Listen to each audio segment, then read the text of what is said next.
All right, we're back. Back again. Welcome to everyone. Those of you watching later on YouTube,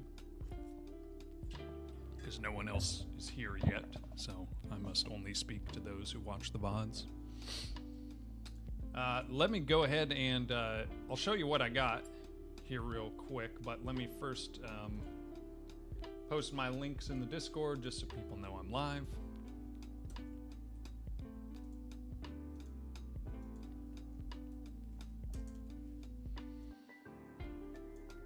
I may need some coffee, so I may make some, but not quite yet.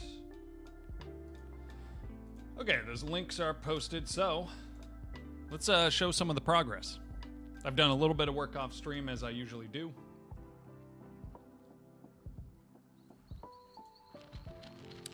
We still got the rats. I did add some collision to them, so they're kind of buggy. They're when they run into each other, sometimes they just shoot off into the sky. I'm still trying to figure out exactly how to do that, because I can do just regular avoidance. The thing is, they can climb up like 90-degree angles, so they'll like just shoot into the sky. I don't really know why they go up so fast, though. I think it's because they're both moving, and since they're both colliding, they're both pulling each other or something. But I did also make a change to my, what was it, obstacle detect? No. Placeable obstacle collision. What did I put that on? 2 and 6, okay.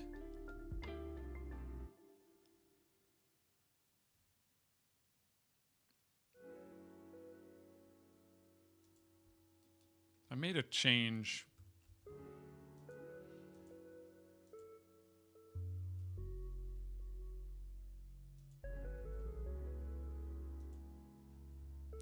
Yeah, I made a change to the placeable collision scene and put it just on layer 2, which may cause me some issues later. But I did that, so then my rats... What was it? So then my rats wouldn't run into them, but could still run into each other. What was the reason? Okay, they run into each other, but I'm wondering how...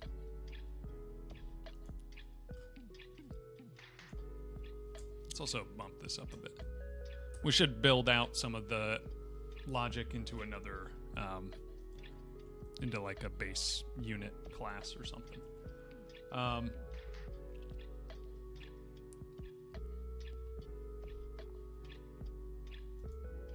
But yeah, these guys run into each other,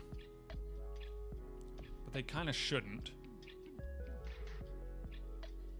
Like, I wonder if there's a way to choose a different path. I think what we need is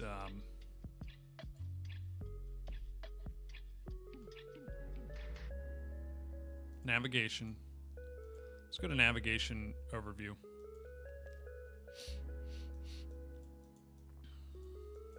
And let's just see what the navigation system offers, because it may end up where we need to just build our own navigation system in general. Like, we might not even be able to use the navigation mesh itself at all. Or we'll need to heavily customize it.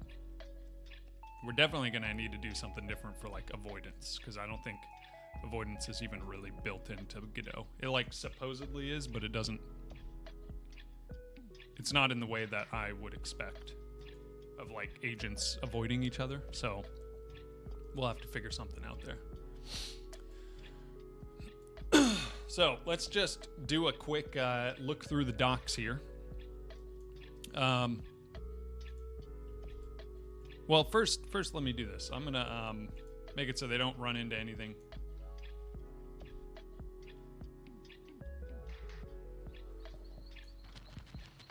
So right now they do run into the ground. So they that helps with some of the weirdness I was having of them like going through the ground.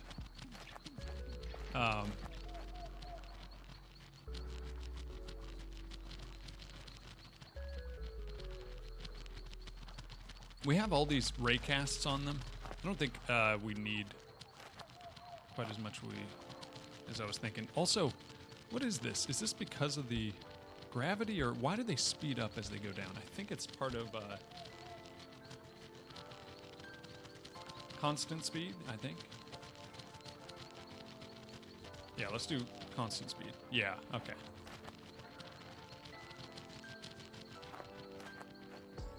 Because I go faster down and slower up. Which is kind of fine, but these guys should just move at a constant speed, I think. I made them all like aligned to the normal that they're on.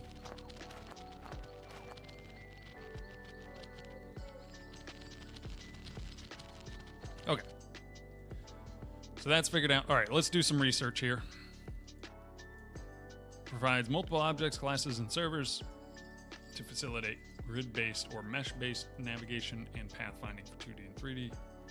Okay, this is for 3D. A-Star provides an option to find the shortest path in a graph of weighted points. A-Star class is best suited for a cell-based 3D gameplay that does not require actors to reach any possible position within an area, but only predefined distinct positions. Okay. This is... Yep, this finds the shortest path.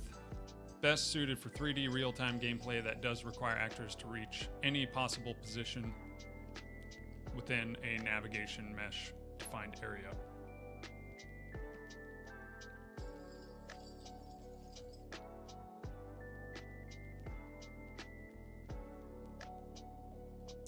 Mesh-based navigation scales well with large game worlds, as a large area can often be defined with a single polygon when it would require many, many grid cells, okay? Different navigation server holds different navigation maps that each consist of regions that hold navigation mesh data. Regions can be placed on a map for avoidance calculation. RIDs are used to reference internal maps, regions, and agents when communicating with the server.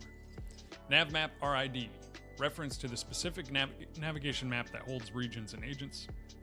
The map will attempt to join the navigation meshes of the region by proximity. The map will synchronize regions and agents each physics frame, okay? Nav region RID. Reference to a specific navigation region that can hold navigation mesh data. This region can be enabled/disabled, or the use restricted with the navigation layer bitmask. I wonder, how does that look when I go to my navigation agent? Okay, it's just navigation layers.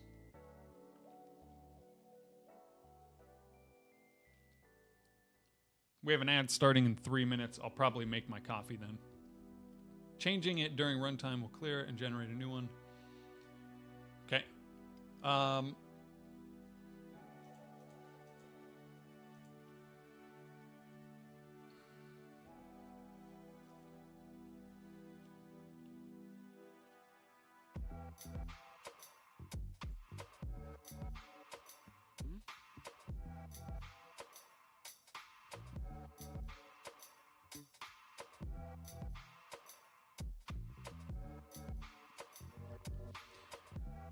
Where is, like, the map actually set?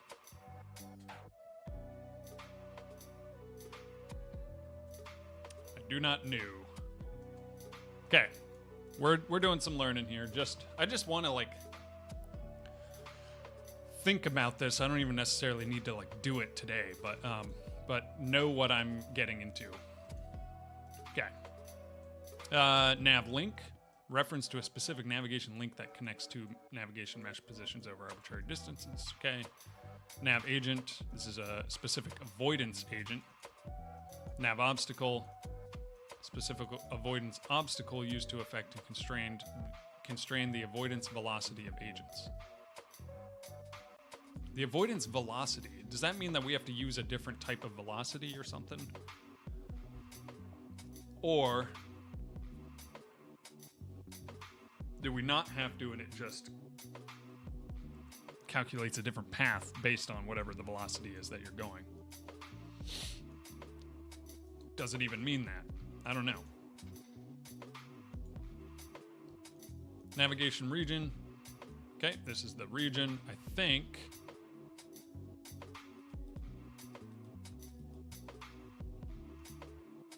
Yeah, we have navigation region 3D. Okay.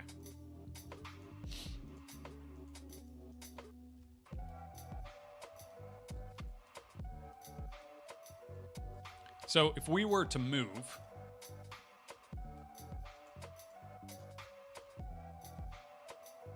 here we can see the region, right? This kind of like purple zone that we have here.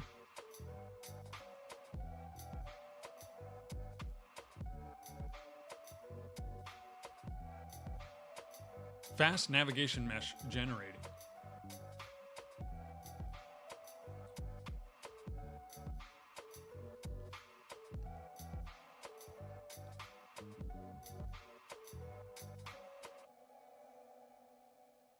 Maybe we should do monotone.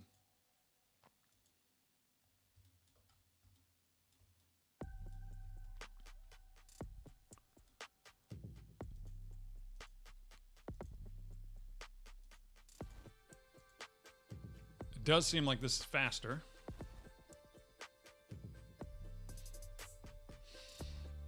Maybe we do that. Okay. Enabled or disabled. The use in pathfinding can be further restricted through the navigation layer's bitmask. Navigation server 3D will join the navigation meshes of regions by proximity. Okay. So,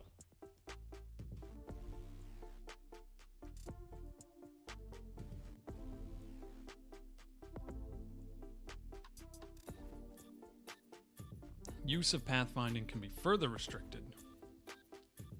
So then could I just have another one like...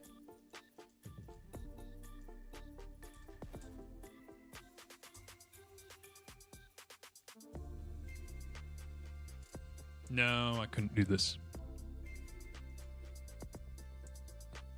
I was gonna have just add a different region that had all the same stuff, but it has to have all this stuff as a child of it. Root node children. Oh, wait. What is this? Source geometry mode. Scans nodes in a group and their child nodes recursively. User uses nodes in a group for geometry. Okay.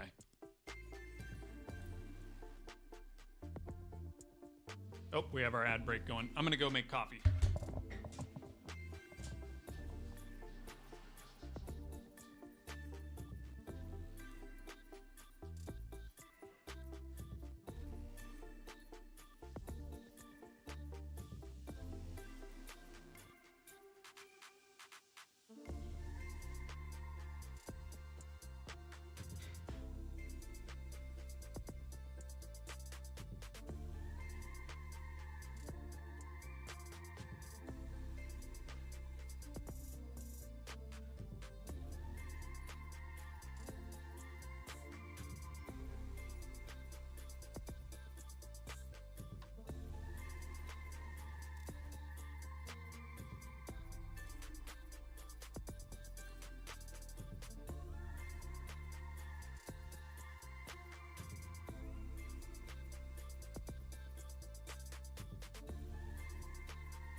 So this could be something we think about.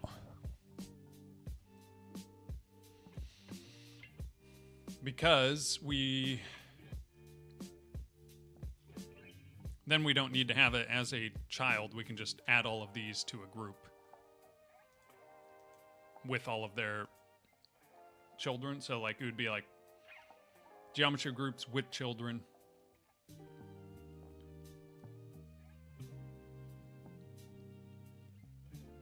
Wait, scans nodes in a group and their child nodes. Or source geometry groups explicit. That might be faster. What's up, LOL Gamer? Good to see you again, man. How long have I been studying Godot? About 2 years. But the last year has been a little bit more inconsistent. But yeah, around 2 years now.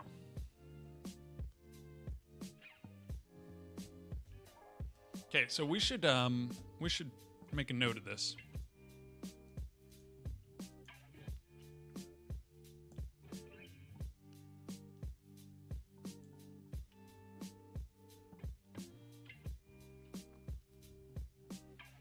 Because this is the source geometry mode.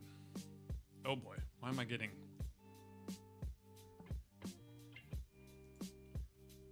flickering?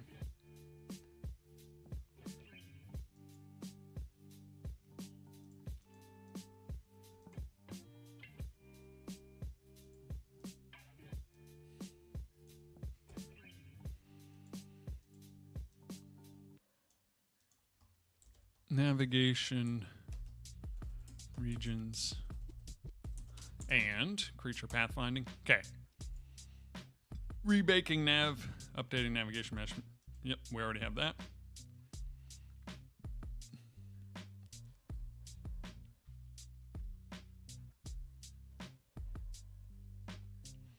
So we either need different nav maps or different navigation regions on different navigation layers. Those, whoops.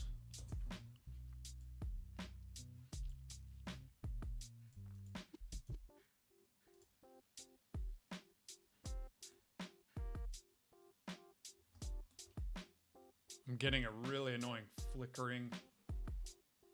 I think it's just on my monitor.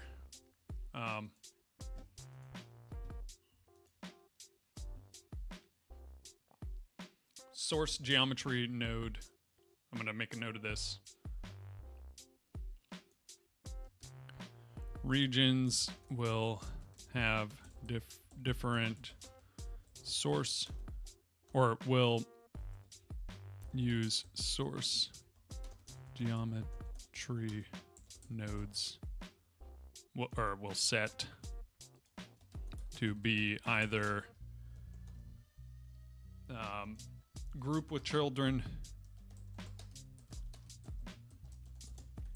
or group explicit. Probably faster, but need to add all navigable surfaces or meshes to that group. Now, how does this work? Nodes in a group for geometry specified by group name. This scans nodes in a group and their child nodes recursively for geometry. So the source geometry groups explicit, I think, would have to be maybe the mesh nodes themselves or something. Oh, I'm annoyed by this flickering. I think it has to do with, because I'm seeing it like on the engine, like the editor itself. I had this recently, and I think it has to do with the graphics drivers or something. Anyway, so that's something. All right.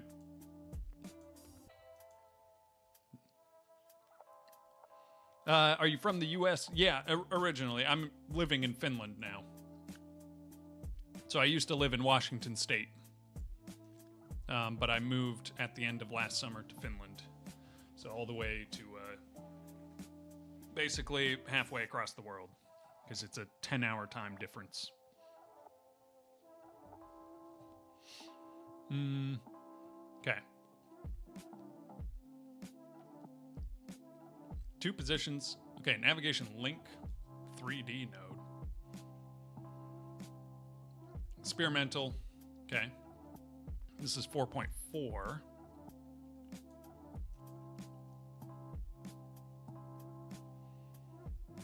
This may be changed or removed in future versions. Interesting. A link between 2 positions that agents can be routed through.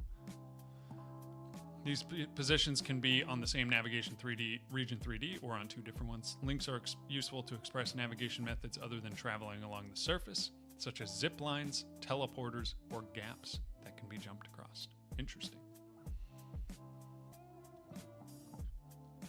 Start position, end position, set global start position. Interesting.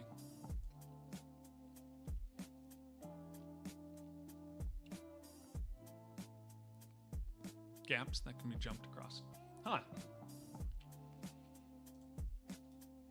Navigation agent, helper node to facilitate common navigation server 3D API calls for pathfinding and avoidance. Okay, that's not too bad. Is it nice in Finland? I know it's cold there in the winter. So it's definitely cold, and I've had to get used to that. But honestly, I'm loving it. So I lived in Washington State in the U.S., which doesn't get super cold, but it's super wet during the winter. Just tons of rain, not much snow where I lived, although there's mountains all over, so you can go find snow if you want. But not much snow, like hardly any at all. But I thought I wouldn't like it.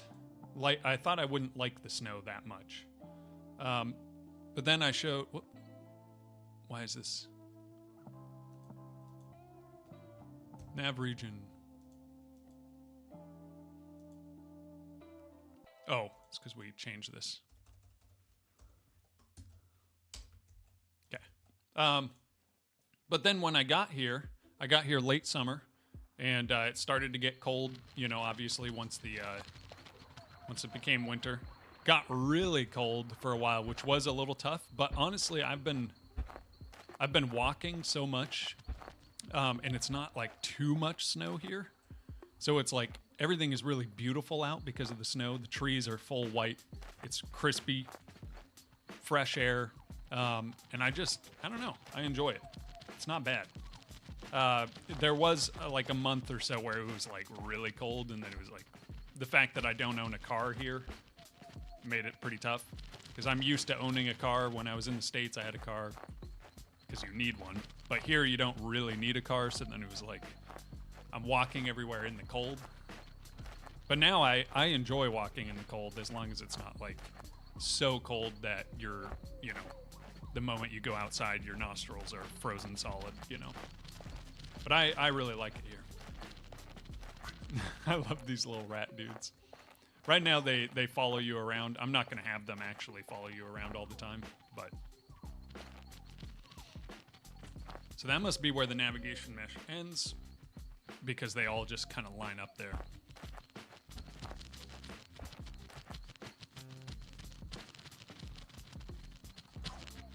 But yeah, I enjoy it here.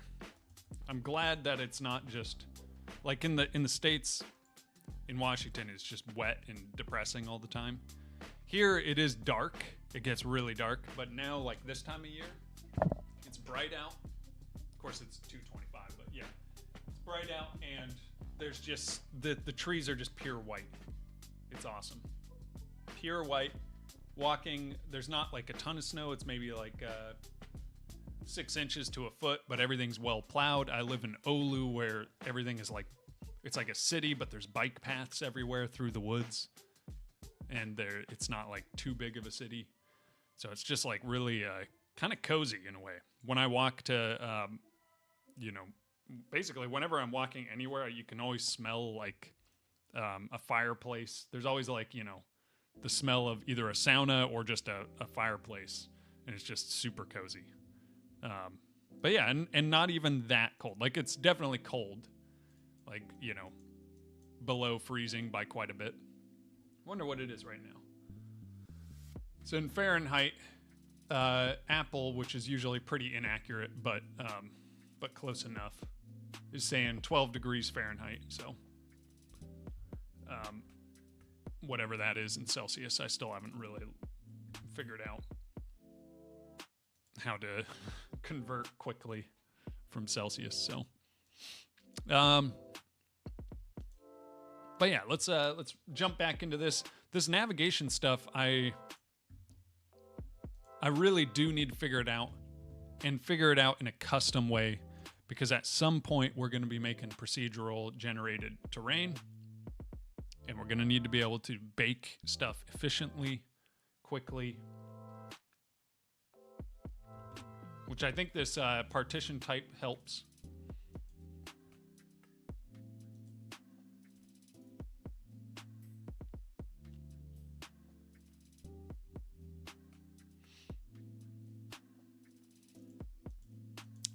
Let me open up Paint and think through this.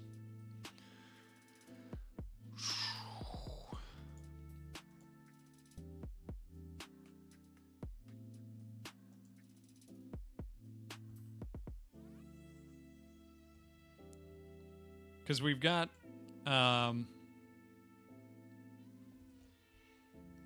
like, if you have a piece of terrain here and another piece of terrain here, I'm going to do fairly simple terrain shapes and stuff, and I'm going to do them mostly on like terraces, and things are going to be mostly flat. So here's, your stream, your water, and then we have the region, right?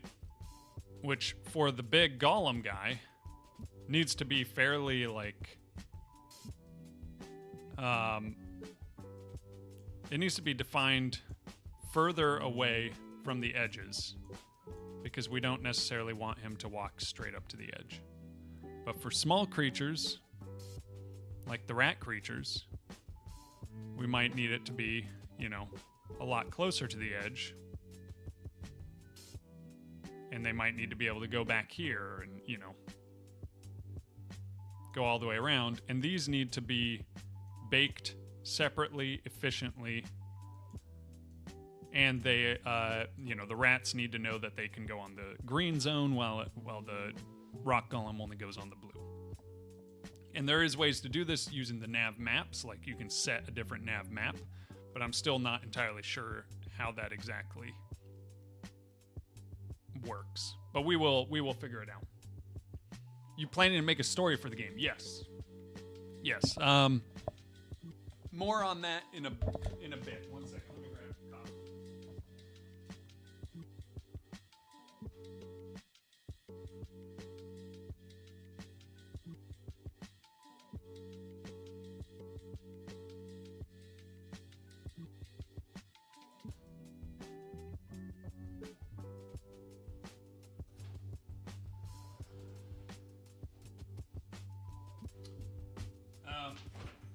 So, for the story, first and foremost, this game is about just being creative. So, like, if you think of creativity mode in, creative mode in Minecraft, right? It's sort of like that is the first part of this game, is being able to build little places, cozy places, and have like a progression of being creative in developing the world.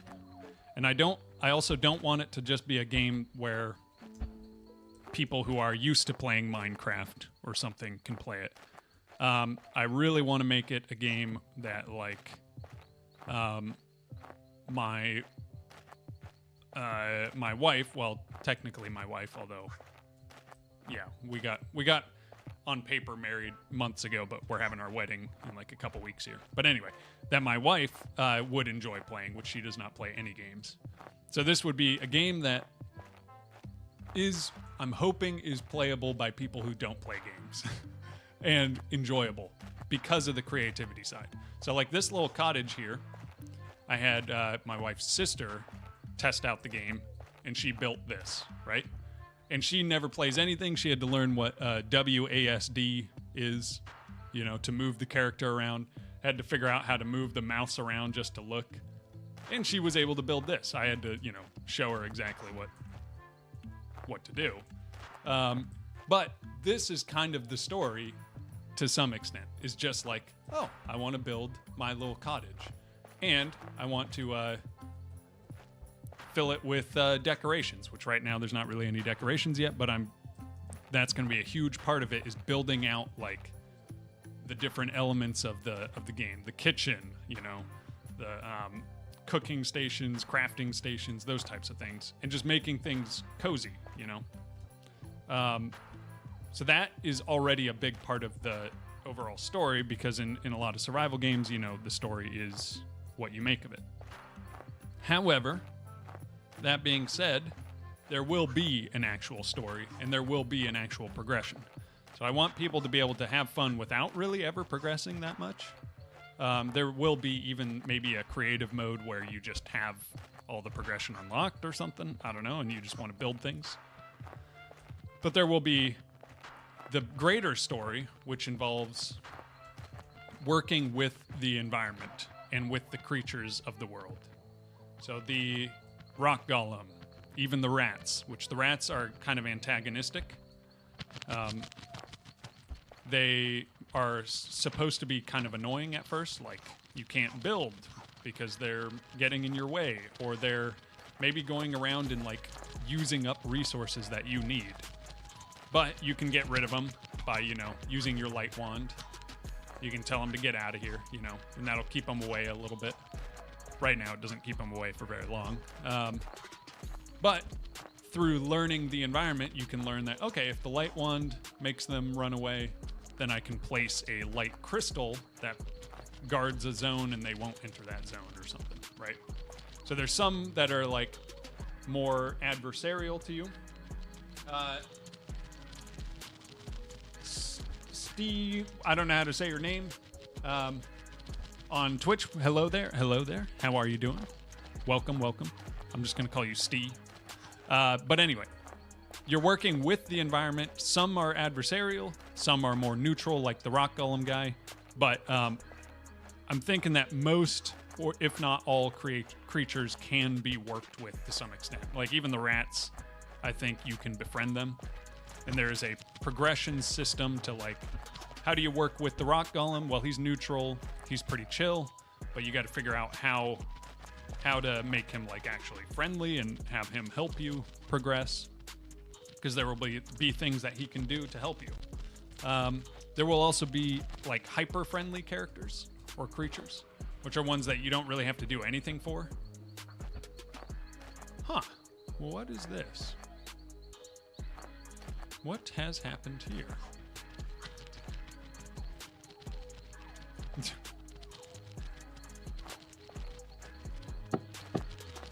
Okay, interesting. That was just floating. You know what it probably was, is my I adjusted the trees a bit. So maybe there was a tree there? I don't know. Anyway, so there are hyper-friendly ones who are who will just kind of help you no matter what, but they probably don't show up as much, or they're maybe not quite as useful. But the idea of the game is working on sort of being in harmony with the forest. Okay, these rat dudes are just, they always follow you around, so. Stitchco, okay. I will call you that, if I remember, but we will see. I'm working on some automation tools for my company. What about you? Nice. I'm just working on my game here, my game project. And we're trying to, well, today I'm not really entirely sure what I'm doing. I'm doing a little bit of research right now on like navigation. Like these creatures need to know how to navigate properly. They do know how to navigate to some extent, but there's some weirdness with the navigation meshes. Like you can see here, they can't go any further than this area right there because the navigation mesh is a little wonky. So we're doing mostly some research right now, at least. But yeah, LOL Gamer, the story is going to be, you know, there will also be story in the progression as you get to know the creatures of the forest, but the whole thing is like your interactions with the creatures. And there'll be some hidden lore that you kind of discover over time. But for the most part, because it is a survival-ish game, then the story is kind of made by the player in a way. With the software I'm writing right now, I think I will be cutting the time for one work project from 2 months to 1 week. Nice. There we go. So I haven't really needed to build much automating software, but at my previous job last year, I did just a little like Python script that ended up saving about a day every month. Well, 1 day to like 2 hours of work, or maybe an hour and a half or something every month for myself, and it was so nice. It was sweet. Have the microphone volume up a little bit. Let me see if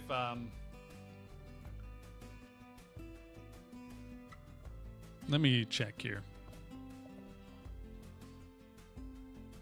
I can bump it slightly, but I want to make sure I'm not going over. The other thing I can do is just tone down the desktop audio slightly. I did some very small adjustments, so it may or may not be enough, but I'll also just try to speak into the mic more. Hobteach, what's up? How is Godot compared to Unity or Unreal? So I don't have a lot of experience with Unity or Unreal. I don't have any with Unreal and only a tiny bit with Unity. But from what I understand, Unity and Unreal can be very bulky. So depending on what you're building, Godot can be just really fast.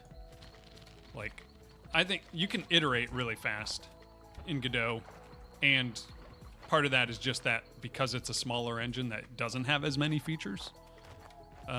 It's just like really lightweight, and so you do have to build a lot yourself. And there's not as much like tutorial content for Godot. Or plugins and stuff, but it's getting there. But I really like the developer experience of Godot. I like the way it works, and I like GDScript. GDScript is just nice because it's basically Python, or it feels very much like it. Got about 2 years in Unity, but I found out game dev is just not for me. I can't focus on one project for too long. Yeah, I mean, I've ran into that. I still haven't like released a game. I mean, I've only been doing it for 2 years, but I think this is the year where I'm locking in and actually like this project here. I feel very confident to just continue on it. And this year specifically, I'm trying to lock in. Oh, look at this guy! He's just buried in the ground. But it is difficult, and it takes so long. Like it's such a difficult form of development, so I can understand that. But I just enjoy it so much that even if I never finished a project, I just enjoyed doing it. And all of my projects have been kind of working. Every time I get better, quicker. Like this project here is literally like, I've been doing it for like maybe 3 weeks, 3.5 weeks tops, but I've pulled from other projects. So like my base building system is just ready to go because I've already built it before. It's not difficult. My inventory system, I already have a system for that. By the way, this base building system, if you want to use it, it is on GitHub. if you're a Godot developer, you can play around with it. I'm going to try to keep it up to date. There's been some things I added recently that I could probably add to it. Because it is in its kind of stripped down form right now, but at least the one on GitHub is. Why is... Oh. Let me check something. We have build ground check, build wall check. That does 1 and 2. Is it placeable? Ground check. Ah.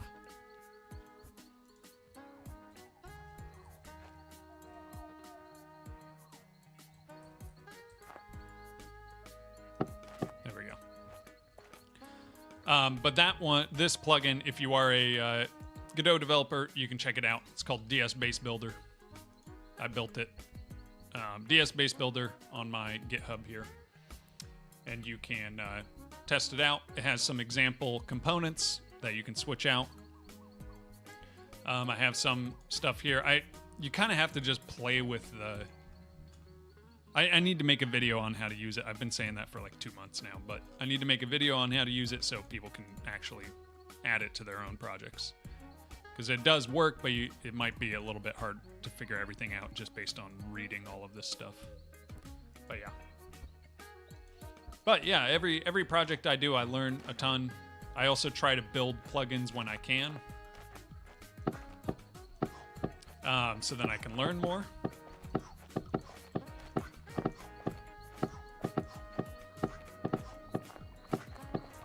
And that helps me just get better every time. If I do quit a project, at least I know I'm better the next one, you know?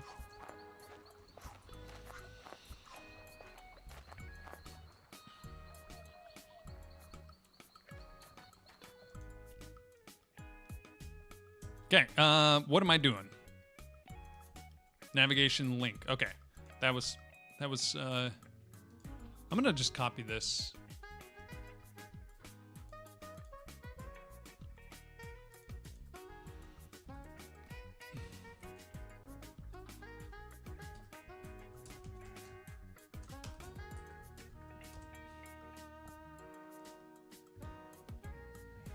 Okay.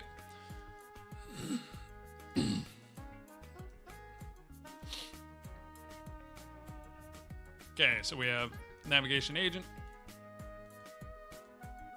navigation obstacle, used to affect and constrain the avoidance velocity of avoidance-enabled agents.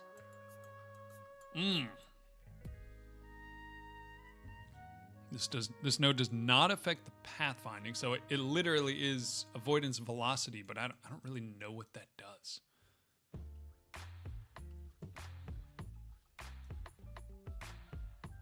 When velocity is set and the processing is completed, a safe velocity vector is received with a signal connection to velocity computed. Avoidance processing with many... Okay, so this will just change... You can then get the avoidance... The safe velocity?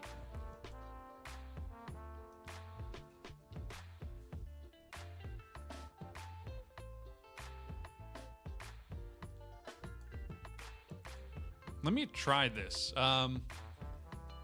What happens if I go to my dark rats and I go to my navigation agent, avoidance enabled, okay, radius 0.5 meters. Wait, what is this?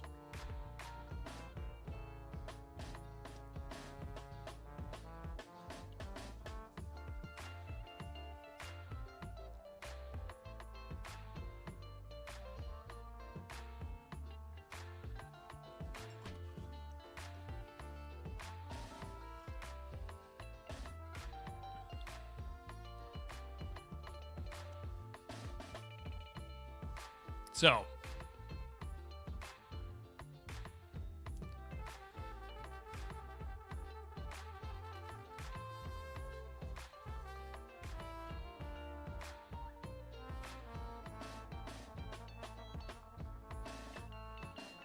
will this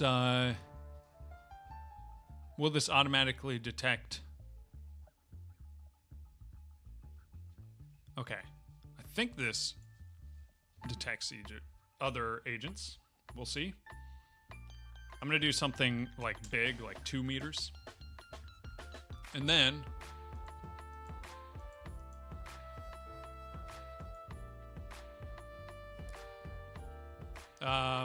this, when velocity is set and the processing is completed, a safe velocity vector 3 is received.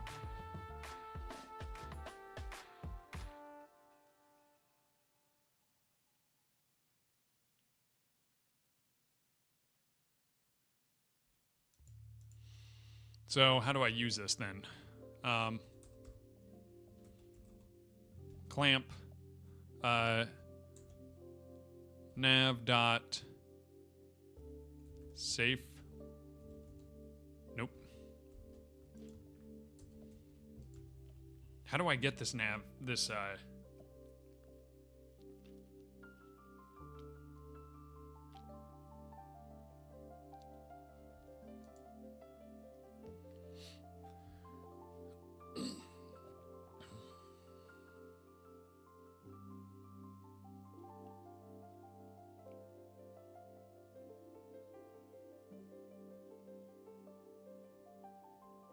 navigation finished is if the target is reachable, navigation ends when the target is reached. If it's unreachable, oh, we could just do this instead of this radius thing that we're doing. Link reached. Okay. See, I need to learn these. Okay, velocity computed.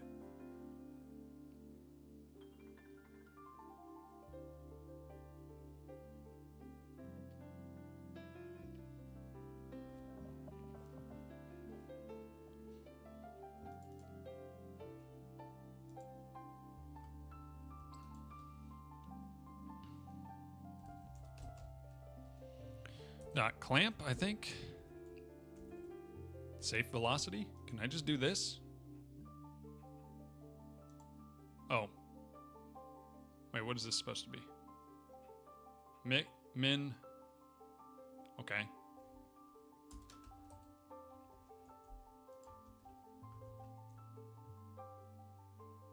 We'll see what happens here. I don't know. It might just break everything, but...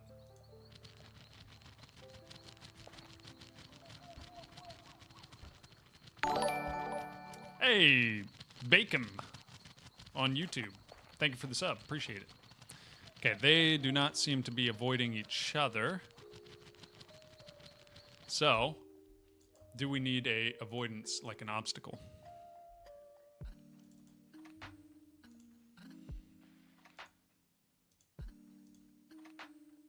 Avoidance enabled. Okay. We're going to go here. Add some points.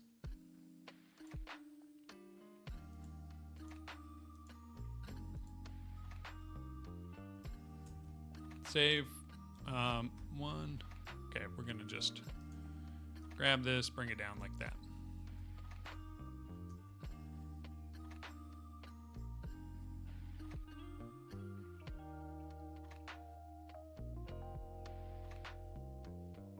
Let's see if this changes anything.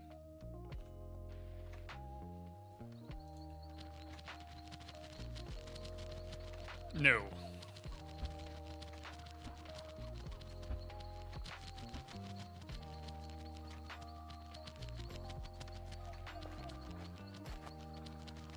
So this does not work how I envisioned.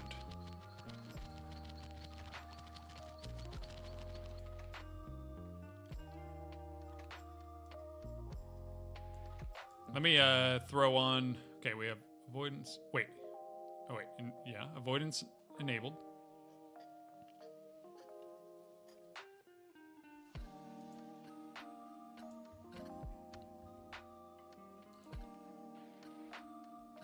Let's give this a shot.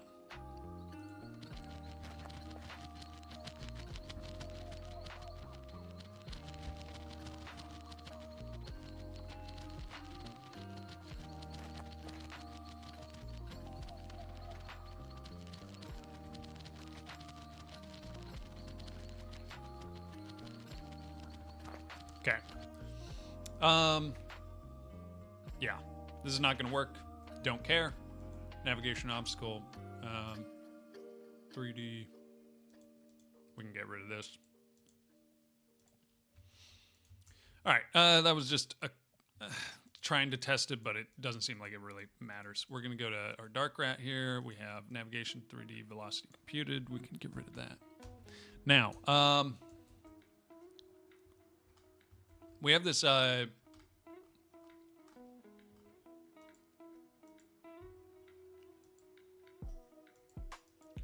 nav.target position, right? We have every tick move. There. Then we have this. Okay, so now what we can do is on our navigation agent, we can go to our signals. Let's disconnect that. So target reached and then navigation finished. If the target is unreachable, navigation ends when the last waypoint of the path is reached.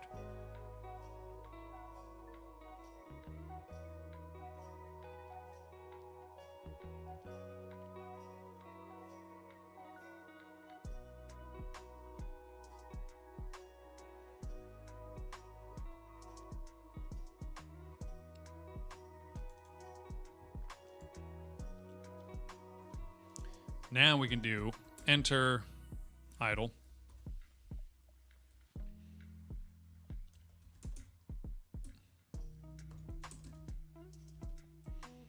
1.0, 3.0. Okay, we can try it this way. So we will just continue. And then here, where is it? Up here we have 1 and 1. So that is our radius to see if we're close enough. So target desired distance, 1.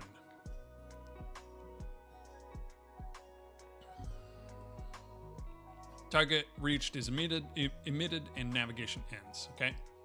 Path desired, okay, before a path point is considered reached. So 1 meter and 1 meter there. I think we're...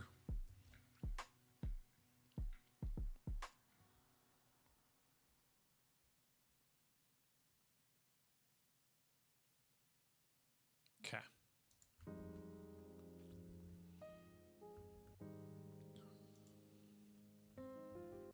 I think this will work. Hey, look at that.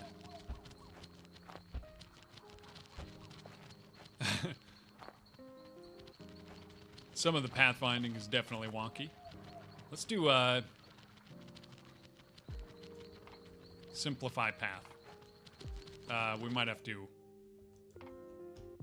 reload this. Let's take a look at why it's doing that.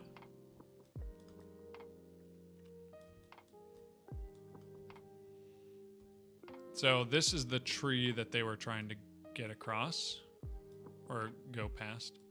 And is it just because these are really long and these are corridor funneled?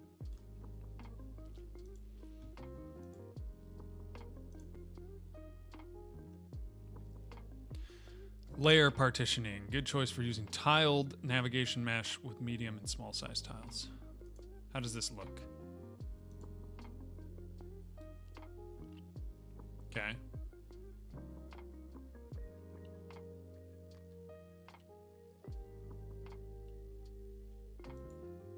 If I do watershed, okay, we still have that. I say we do monotone. There's some weirdness with it, like they go out to there and then they come back. That is weird. But we now have them on simplified path, which maybe that'll help. Simplified version of the path will be returned with less critical path points removed.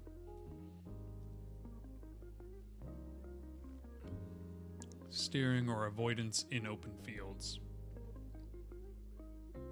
Okay. Let's see. Can't believe I've never actually used the just navigation finished signal. Okay, these guys are still trying to get right there by going through the water.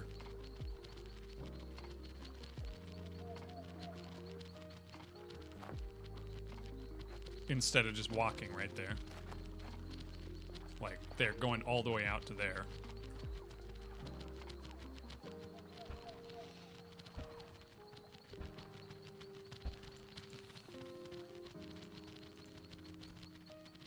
Okay, we're going to do edge-centered and restart it and see how that affects it. I think that's better on tiled stuff, but... Oh, yeah, because this is horrific. Okay, so we definitely want... Wait.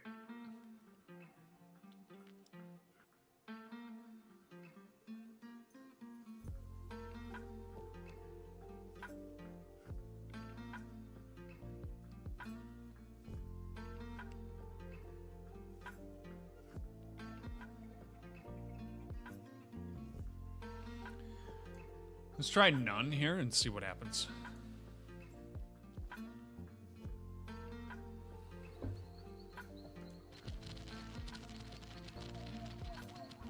Weird.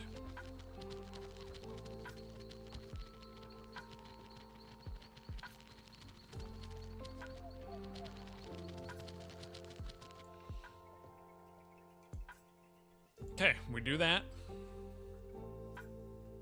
Simplify epsilon.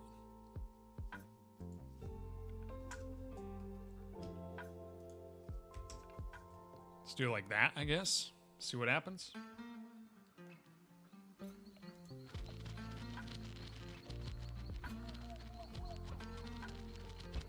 Okay, they're still trying to go all the way over there. Why is that?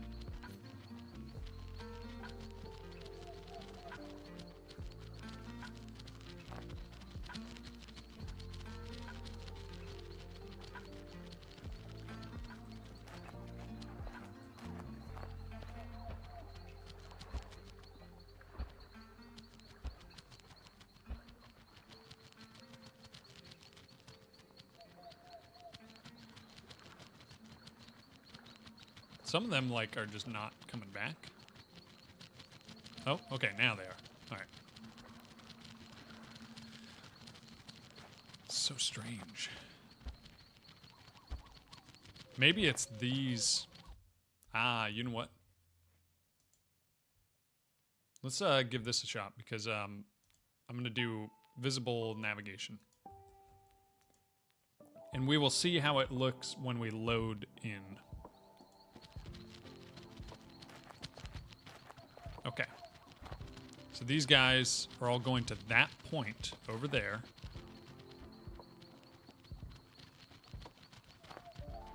Because for some reason... Okay, let's start it again without loading in.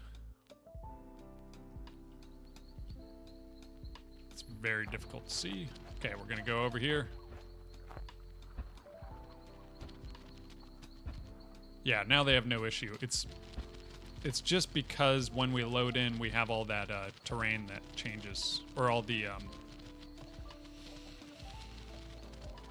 colliders that are getting calculated. So what happens if I'm doing... If I go to my square foundation, right? This has placeable collision, which is on 2. Okay, that's just the collision. Then we have placeable... No, that's object collision. Where is it? Navigation obstacle. Okay, this should cut out a region. Or navigation mesh. Here, the parsed geometry is static colliders, and it's grabbing placeables, collision, and terrain and structure. Terrain and structure, these are no longer on terrain and structure. They're on placeable collision. So I think what I can do,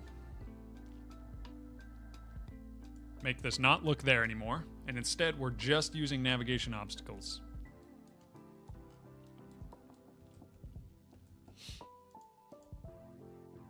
Terrain and structure, which this really should just be basically terrain at this point. Placeable object collision, what's this on? Okay. Placeable collision. Okay. Okay, let's try this again and make sure that everything still works. Okay. Hey, look at that. So there's still some... Whoa. Oh, that's because of the simplify path. So dark rat, let's go back here. Let's do that. Then I think that should make it so they don't... Yeah. Less critical points are sometimes removed. Okay, this is already better.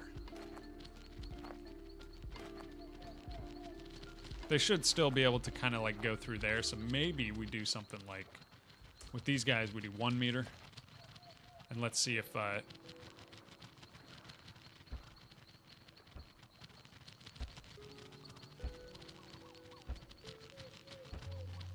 see if they go across here at all. They'll go across those.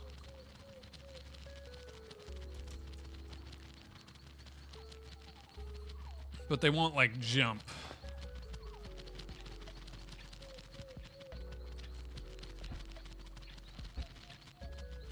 From one spot to over here. Okay. So they'll, like, cut corners, but they won't fully jump across.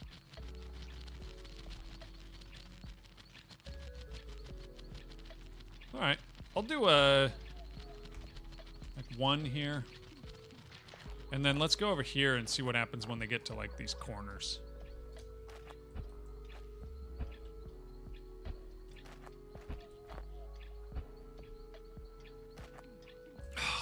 Of course this guy just sits down right when I'm trying to watch these rats. Okay, did any get stuck down there? That's the thing. No, it doesn't look like it.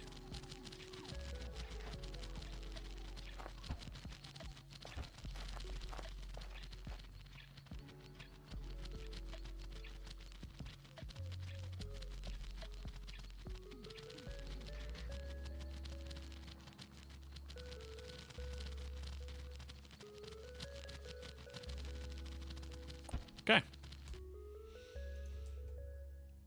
We're no longer baking everything using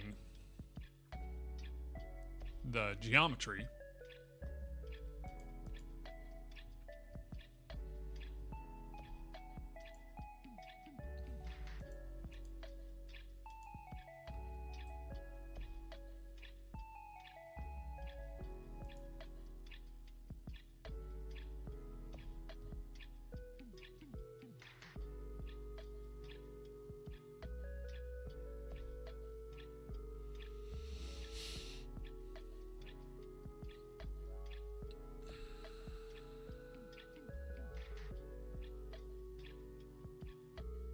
Marks walkable spans is not walkable to clearance. Above the span is less than agent height. Do not know.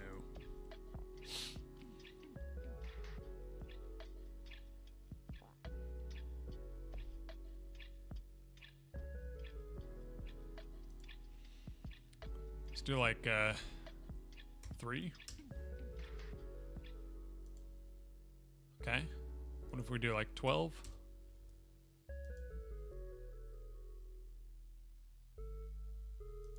I don't know what is better for performance. We will see. But I think this is working better now. Now that we're just using the obstacles instead of and having them carve out, then only the terrain has these sorts of features.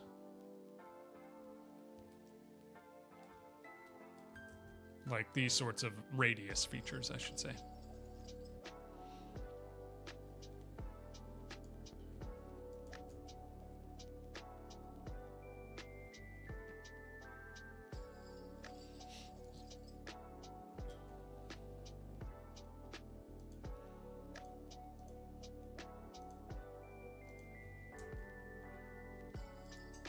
Okay, go back to my dark rat. We can turn off the debug.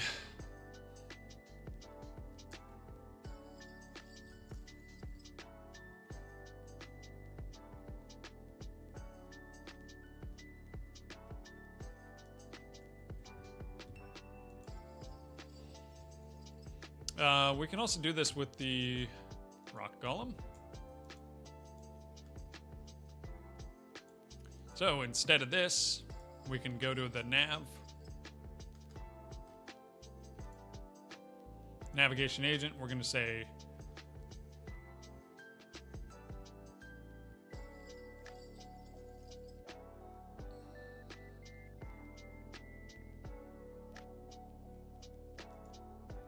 I think this is the one. Target desired. Yeah. So we can do like, let's do 5 here. And then really what we can do, that's enter caving. Okay. So what we can do is navigation finished on the rock golem. Enter caving.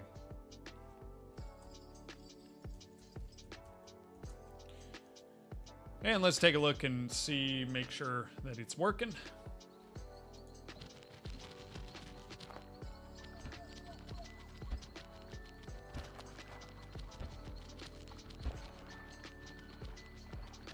Okay, seems fine.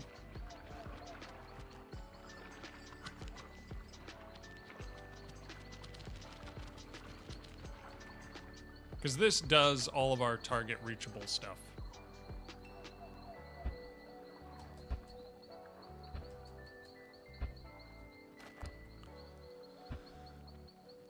Okay, so now we can go here, get new nav target. I don't think we need to do this anymore. We're going to get rid of that. Let's leave it as a comment just in case we do need it again. Dark rat, we can also do not tab. Yeah. So boom. Get fleeing nav target. We don't need to do that. We can do that.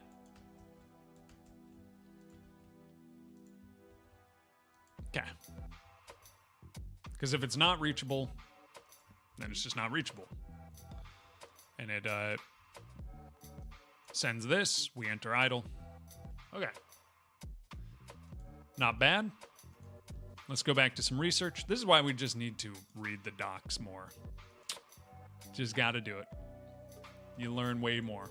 Okay. Navigation mesh resource. Server, grid map editor, when specific navigation meshes are defined to each cell. So we're going to look at this. Let me go to the bathroom real quick and grab more coffee. BRB. Oh, and we have an ad starting in 3 minutes. Shoot, maybe I should just see if I can start that now, because I got to go to the bathroom anyway.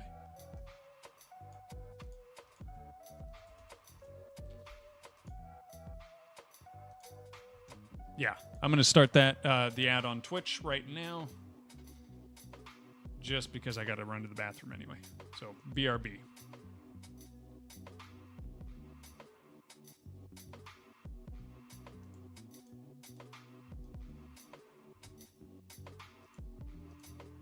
For everyone else chilling on YouTube, I'll give you a nice little view before I go. Let's just put you right up here.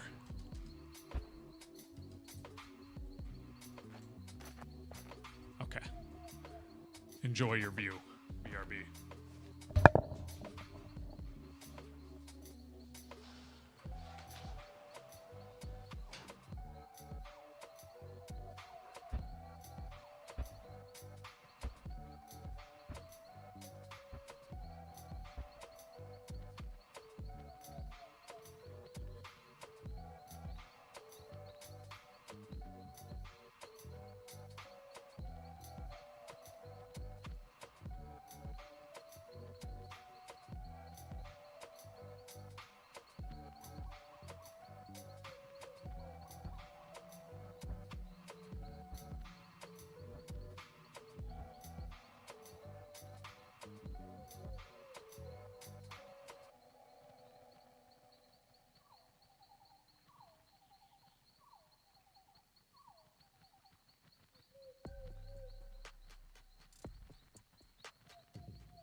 Okay, so we will go back to our researching of navigation. I got to also think about how I'm going to do this once procedural is added. Because once we have procedurally generated terrain, we're going to need to do a lot of rebaking. And finding out the most efficient way to do that will be important. We already have, rebaking when we build. So if I build right there and right there, then these guys will come up, but they won't try to walk into this area. They'll just run around the edges, right? Which is good. Oh, I also can't build because they're being annoying and they're chilling right here. So I can scare them away, and then I can build.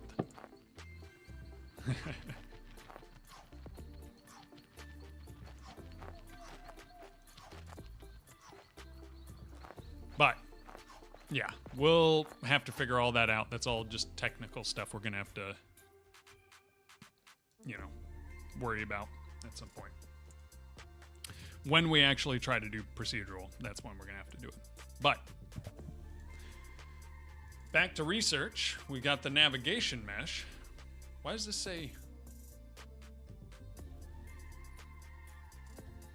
experimental? Is this seriously experimental?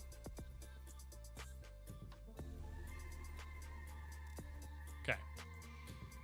Navigation mesh that defines traversable areas, blah, blah, blah. Okay. Max slope, we got all this. Geometry parsed. Source geometry mode. Okay. Root, children, groups with children. We've already looked at this. Source geometry max. The size. Okay. Interesting. Specified by use node. This doesn't really tell us anything extra than what we already saw. Scans the child nodes of the root node. Yeah. Geometry source group name. The name of the group to scan for geometry. Okay.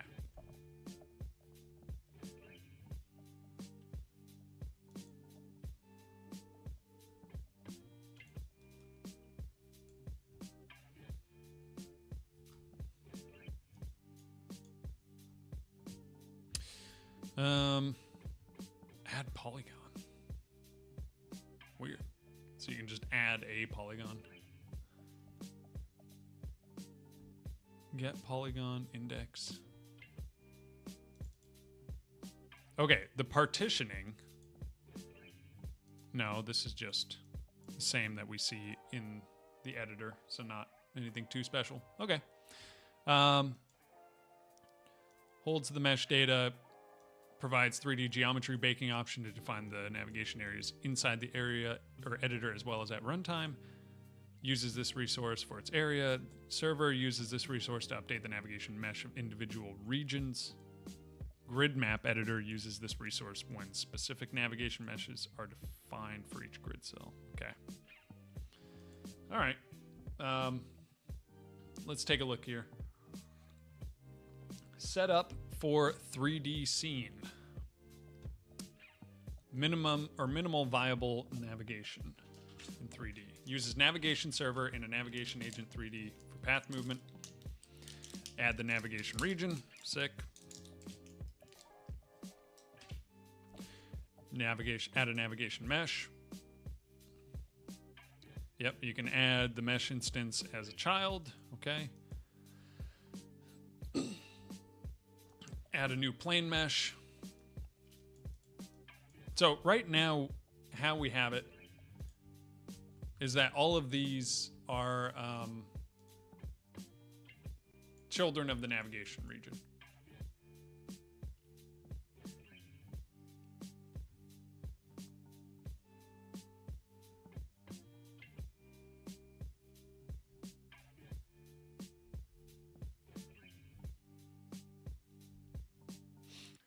But we can do it with root node children or a group with children.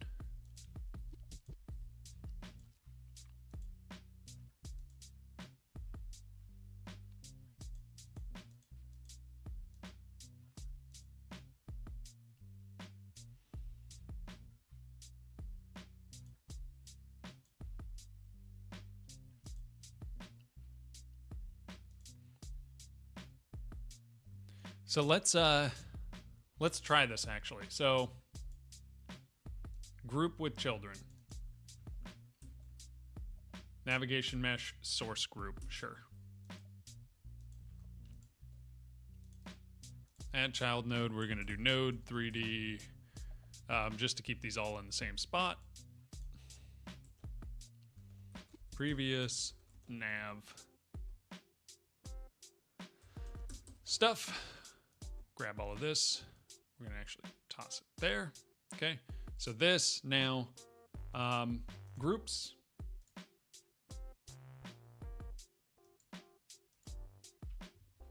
Navigation region, what is this? Okay, copy that, I guess. This is group with children, so it should go through all of them. So I think I can just add it here.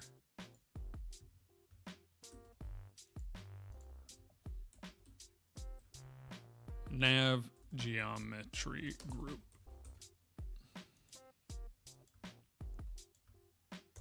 Okay. Now, if I go to 3D, will this all render?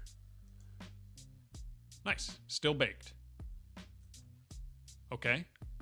So what happens if I duplicate this?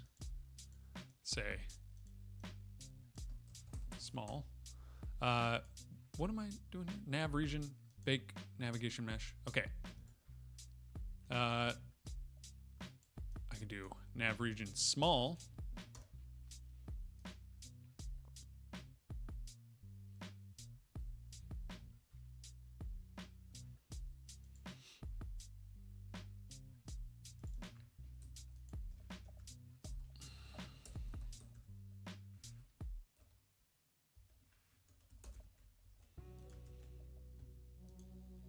Okay, so this one does that. This one is monotone static colliders. Make this unique, I guess. Monotone static colliders, cells. Okay, everything's still the same. Agent, blah, blah, blah. Nice. So the small one, we're going to do radius of 1, or let's do like 0.5. Save. I'm going to hide this one. And then here, I'm going to bake nav mesh. Okay. I'm going to hide this one. Okay, so now we have 2 of these. This one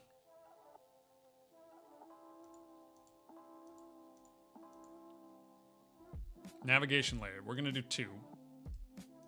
I'm going to rename this one small creatures. Rename this one large creatures. We'll see if this works. So this one is on large creatures. Okay. Now we go to rock golem. Navigation layer 1. On this one, we're going navigation layer 2.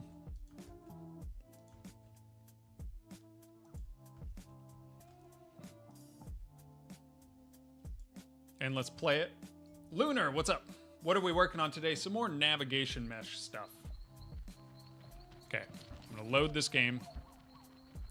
Now, to be sure whether or not this is working, I'm gonna put this there, and if they run through it, nice, that means they're on the different layer. Because I'm not rebaking this navigation mesh. However, this guy over here should avoid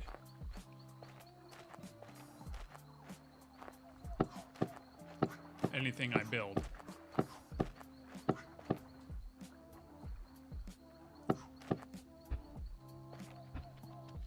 Okay, this is clearly incorrect. He does not wish to avoid. Why?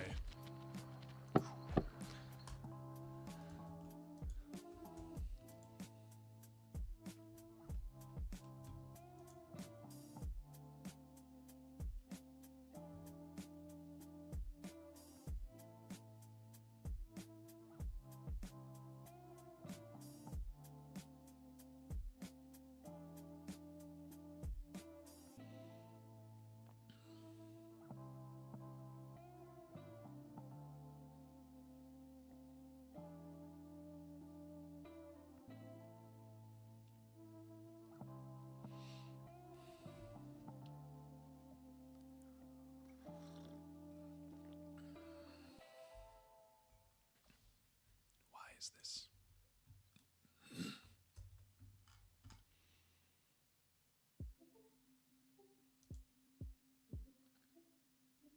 Okay, let's go to our hammer, because I think our hammer is what's doing the rebake.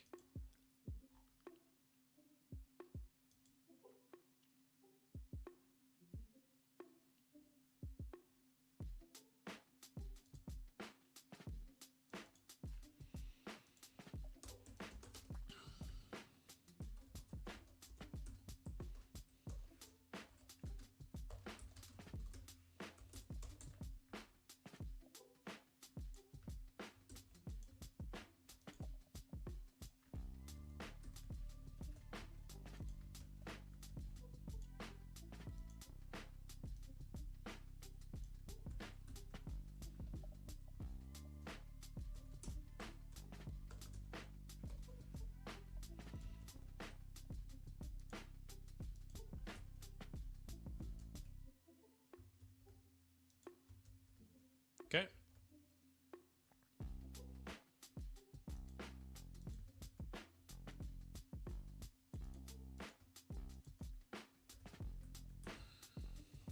Rebake navs. I think it's, was it navs? Yeah. Okay, now we go to rock golem. Turn on debug. We're also going to go to our dark rat. Turn on debug. Let's see if this does what we're looking for.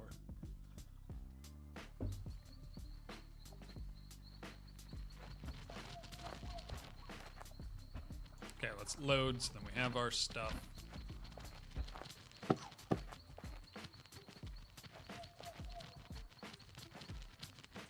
Okay. Are they gonna change their...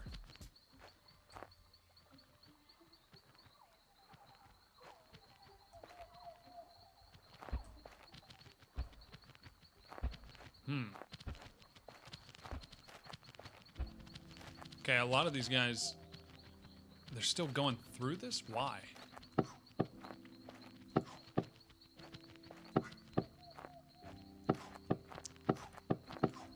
Now that we have 2 navigation regions, like... Oh, I'm getting messed up. Suddenly all of this just doesn't work anymore?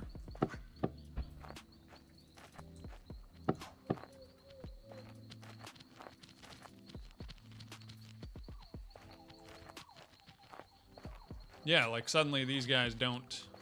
Oh. Where is,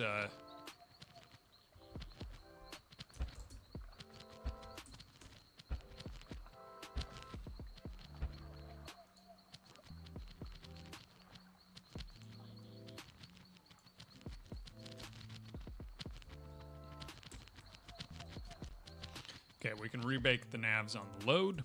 Maybe that will help.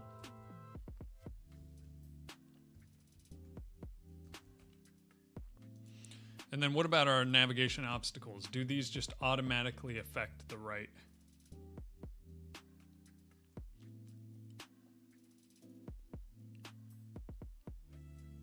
Okay, that's just avoidance. This should affect all nav meshes, I think.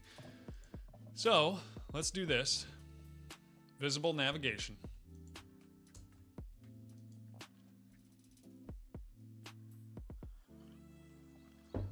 Okay, we've got a ton of navigation here. We're going to do a quick load. This has not been affected. It has not gotten rid of anything. That also did not get rid of anything. We've got these weird... Yeah, why is this...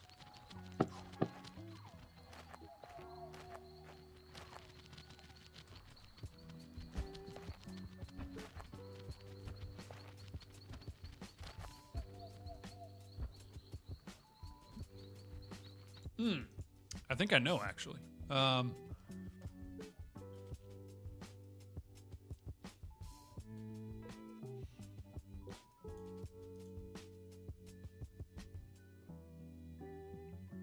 Where is my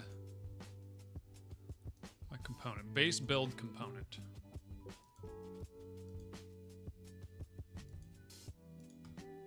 Okay, that's right here.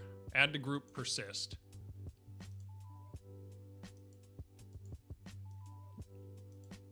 Okay. We kind of need to have it in the group already.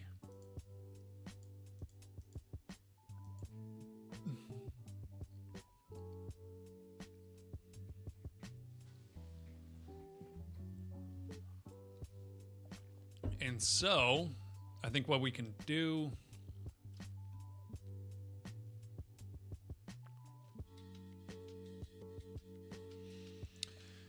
It needs to be... So this is previous nav stuff. For now, I'm going to... We're going to just call this nav parent. Or nav geometry.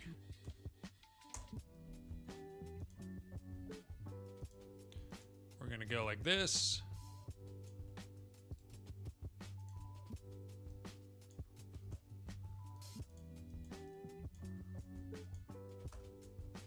Then in our stone hammer, instead of doing to nav region, we're going to do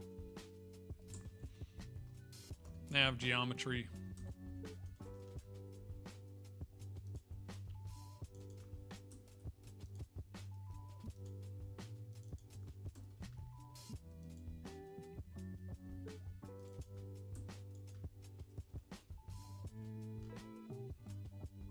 Left click action. Okay, place new structure or place component. Here we do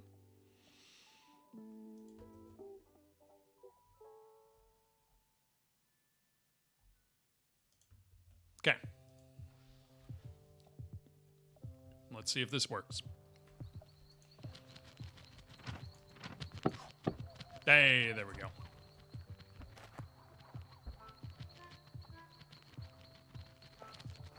Now, it is not on either of these. And you can tell that there is a separate nav here, because there's the old one. We can see that rats can go all the way to here. Nice. This guy, I don't know if he will go... Let's play around with this a little bit, and let's go here. Our main one. We're going to say a radius of 10. Bake. Okay, so he shouldn't be able to go next to the walls at all.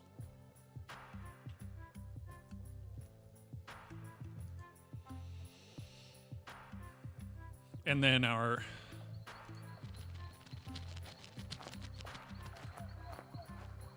Okay, look at him, yeah. He's staying away. Of course, he's walking over here now.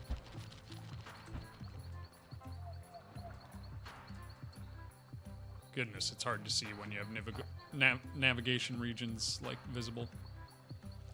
Come on, please pick someone somewhere over there.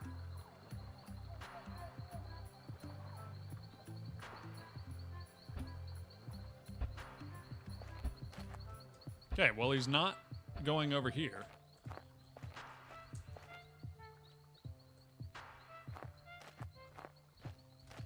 What?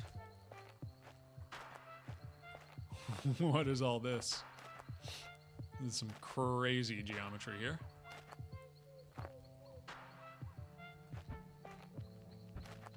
These guys are stuck because of this wild, weird... Okay, that got rid of a lot of that.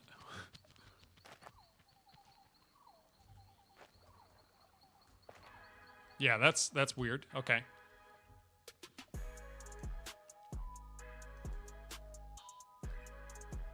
So we have this weird spot right here. What is the reason for this?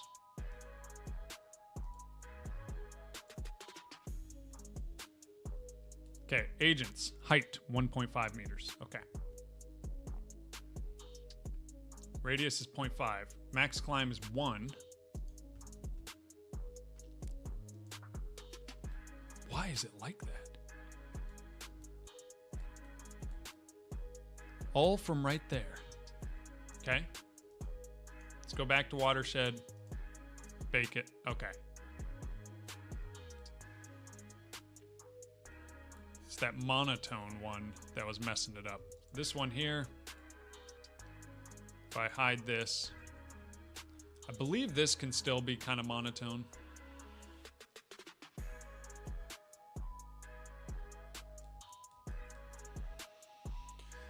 But we don't need to do a 10-meter radius. We can do a 5-meter radius.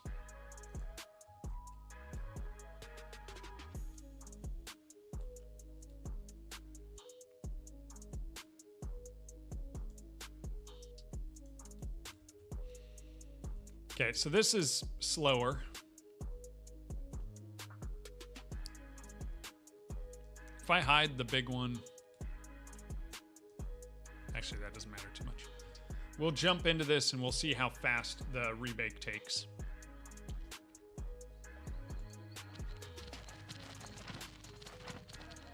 Or how long it is.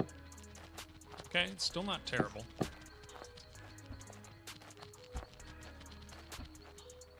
Ooh, what is all this?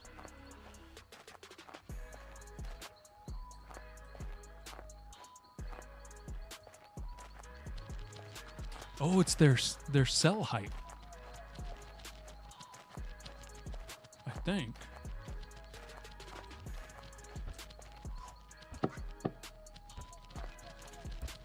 Weird. Now that cleared it. So I don't think it's actually the cell height. I think it just didn't bake at the very beginning. And it's still not baking because these are not. Ah, because these aren't part of the correct parent.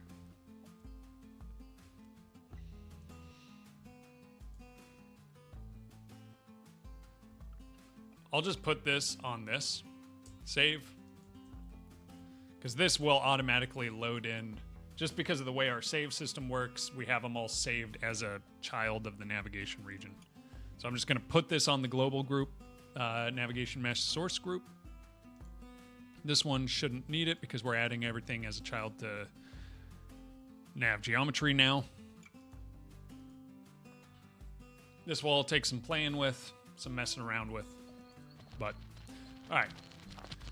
There we go. Now you can see they will not go there. Thing is, though,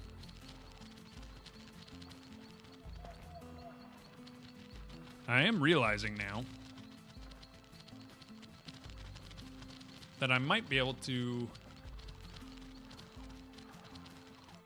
do something like this. If I go, where's my square foundation? Okay, square foundation. What happens when I go navigation obstacle, set this to a height of like 1, drag it up to here. Let's do like 0.7 and make it just like that. Let's put it even like right up to here. Okay. Now, when I play, will these creatures be able to go under it, the small creatures? Yes, I believe so, because they have a small height. But will this guy be able to go through it?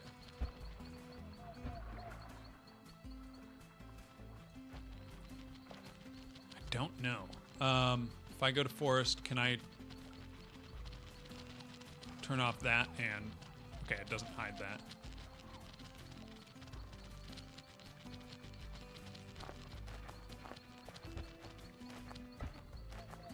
Oh, nope. See, he still goes through it.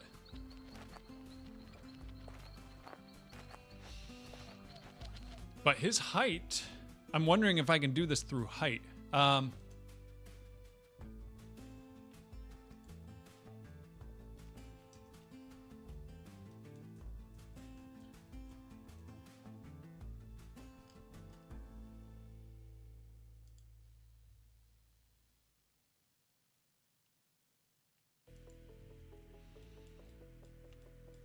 So when you...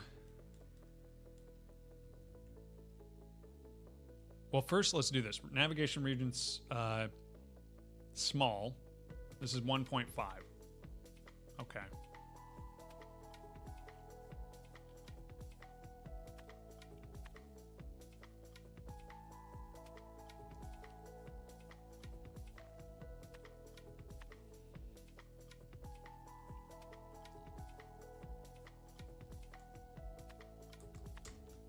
We're going to do 15. On this one, it's already 15.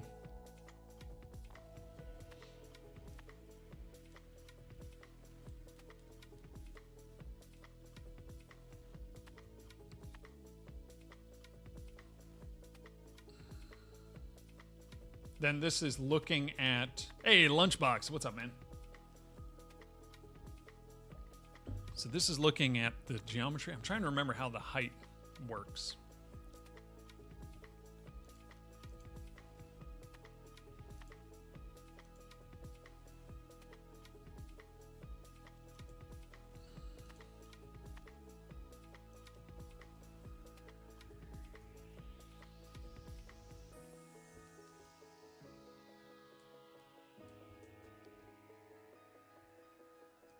So if I put that height up higher, go back to here. If my navigation, my small navigation region is has a height of 15 meters. Collision mask. Oh, it's just looking at that. Ooh.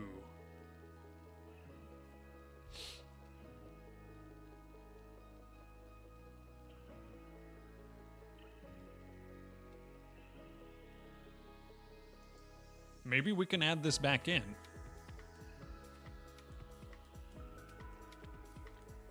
Because our square foundation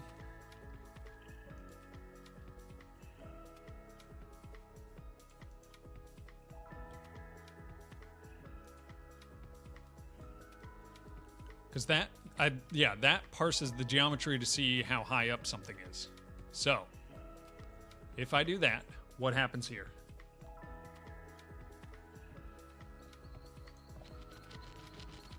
Okay, they can still go under this.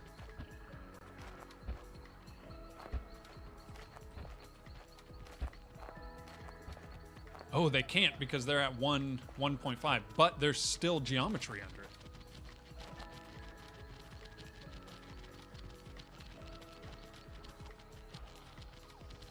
So if I go back to small, oh, because I put their height up. Let's do a 0.2. Save. Can they then go under it? Or would I need to reload? Or is this just...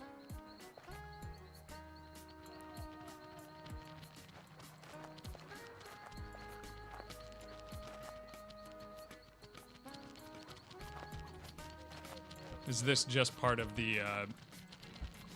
Is this navigation region here, or this area here, just part of the large navigation?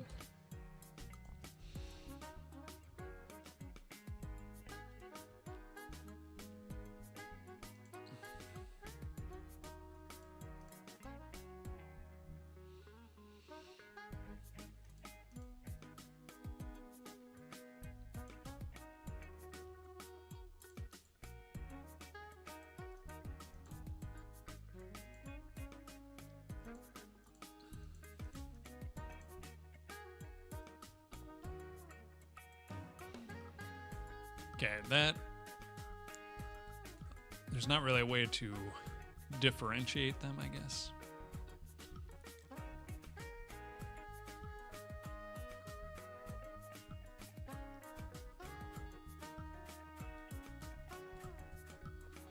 Okay, but we have put them down to... Let's see, the small ones, put them at a height of 0.2.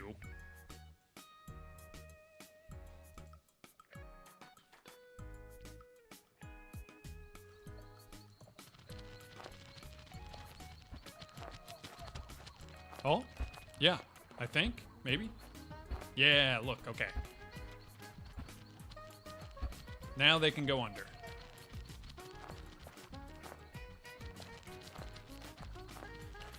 But the big guy will not be able to, because these guys, because because we are looking at placeable collision. We're looking at placeable collision to rebake our nav meshes. Nav region small looks at... Oh, interesting. We still need to put that there.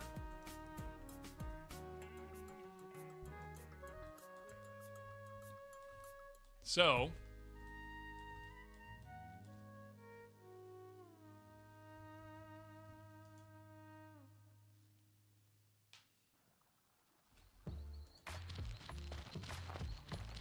Okay, oh, nice. I was able to hide the navigation mesh. So now if I go here, hopefully this won't cause any issues because I know I have.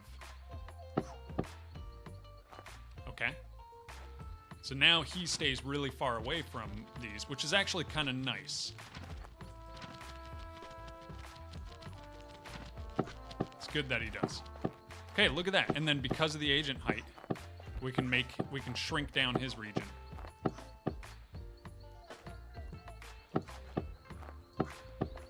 Now let's make sure that it's actually working.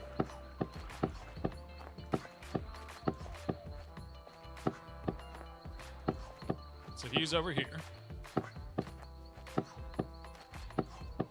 I'm gonna just shrink down his region like crazy. Okay, what does he do next? Will this break?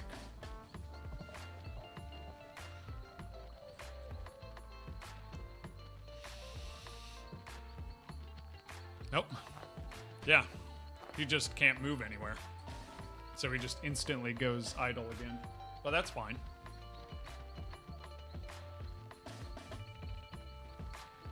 He's probably going to go idle again. Yeah. Okay. That's fine. Yeah. This is working. Great. Now, hopefully, baking that doesn't create issues later.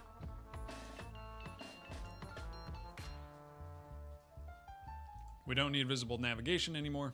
But now, on things like square foundation, we can do this. We can make this 1 high.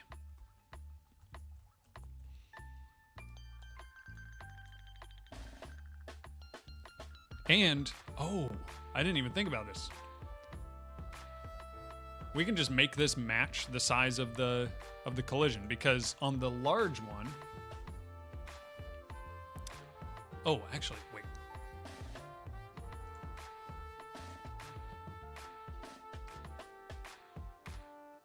No, we do want that.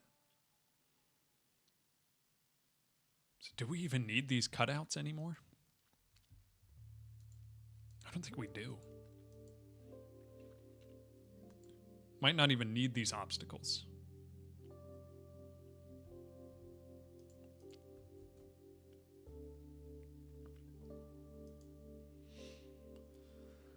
Because it's a 0.5 radius on the small animals, right? So if I go like that, they will go around it.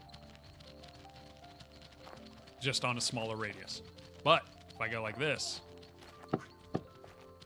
then they will go under it. Bro. So I don't even need all of these obstacles. I just needed different navigation regions. That's perfect.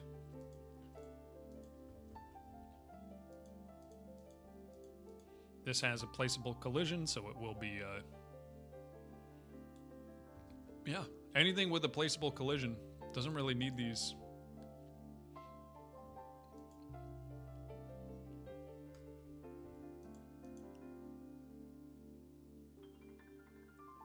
Is there any way to just disable these for now? I guess I did for this.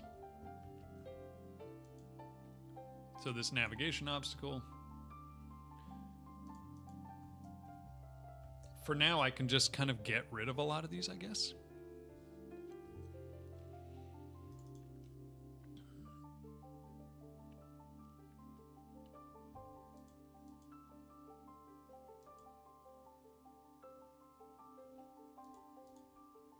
Okay, and for these, I don't even have them, so it's just, what is it, square, does square ceiling have it? Yeah. And because this is a placeable collision, yeah. We just get rid of that. Square foundation already has it off. Square wall mounted foundation doesn't even have that, so that's fine. Stairway doesn't have that. Triangle ceiling does. And we can just do this. Triangle foundation. Looks like it was just the foundations that I had this on.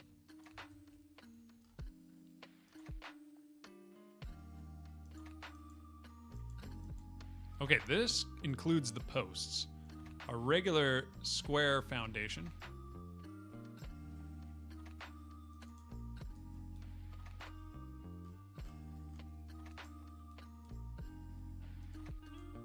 That's just that. So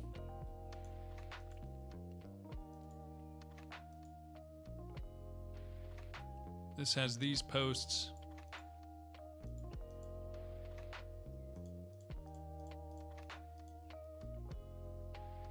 We can do a quick CSG combiner. Add child node, CSG combiner. Go up here.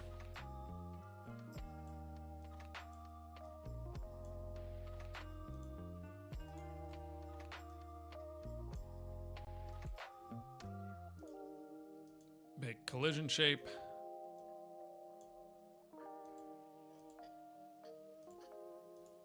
Okay, now we have that.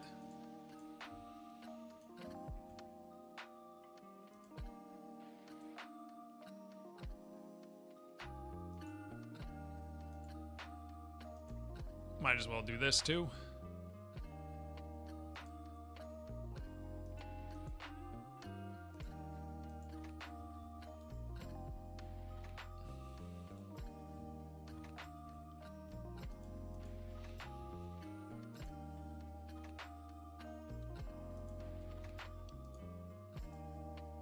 Okay, so this will affect, because there's like the navigation height, now these guys can go under here. Oh, interesting. Some of them can even go on top. That's not supposed to happen. Because they're able to like go through it. Oh, it's probably this path simplification. I think it is. Get out of here, guys. Can't have you sitting here right now. Okay.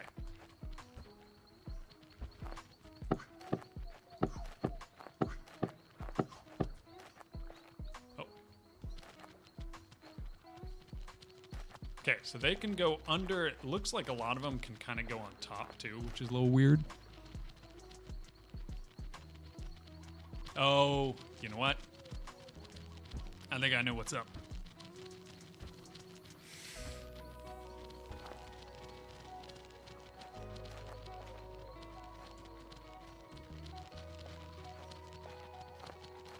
There is navigation on top of these now.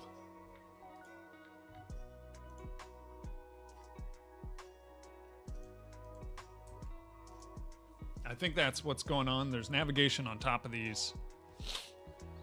So when I go over here, yeah, there's little navigation paths, which maybe that's not the worst.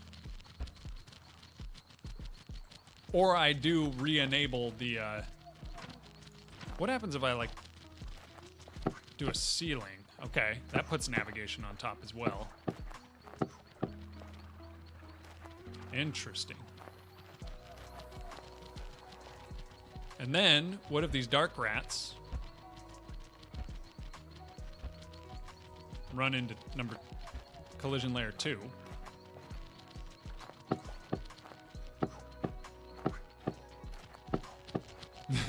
Now they can run all over your base. Okay. Don't mind this. I'm kind of fine with it. If I really wanted to, I could make the foundations and stuff keep their obstacles and actually have them affect it. So I could just make it so these...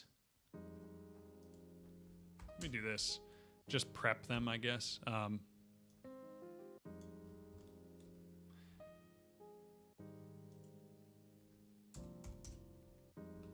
Just in case I want to. So like triangle ceiling. It's going to have a height of 0.5. We just drag it up to there. Just in case I need to bring this back in. If we don't want them to be able to run on top of everything.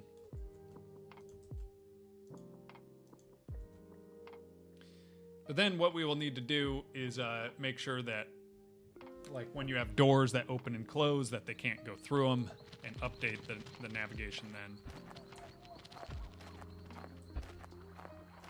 Now, what happens when I place something there?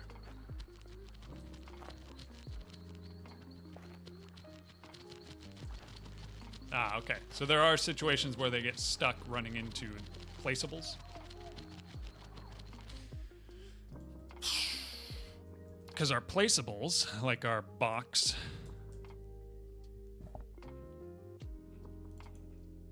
it does have a navigation obstacle. However, it does not rebake when you place. So, I think what we can do here is we can just let's go here and do what is it? Placeable? Is that it? Left click action. Placeable. Okay. Can place, true, we do all this, blah blah blah.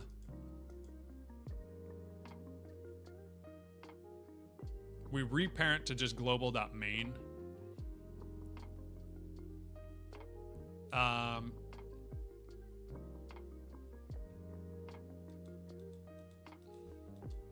It's not what we want. What we want is main.nav geometry.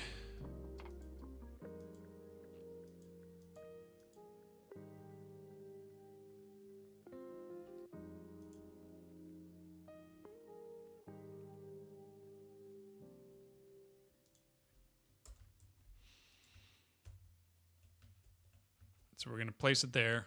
All of our previously placed placeables are going to be wrong.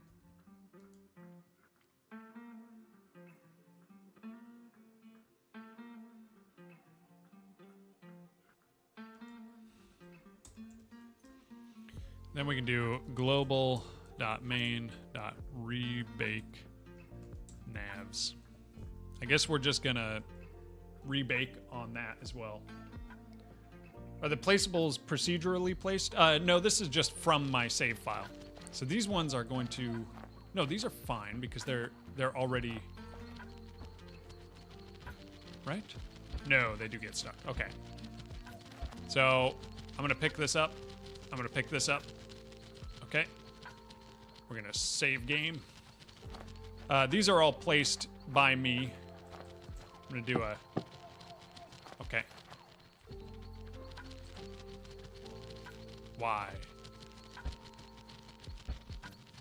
That did not rebake it. Oh.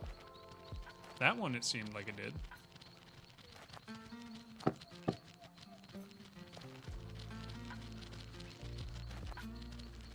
Oh, you know what it is? Well, let's make sure that it's actually baking.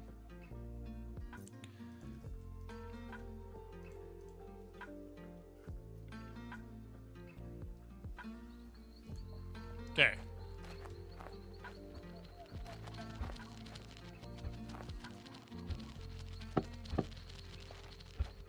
Okay, look at that. We got some weirdness.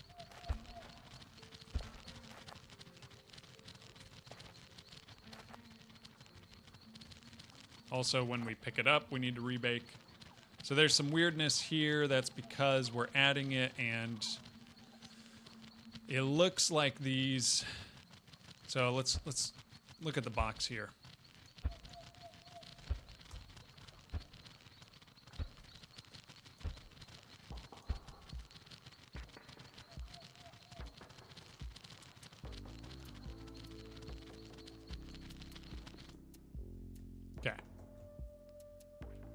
We're going to do that, and then we're going to go to our crafting bench.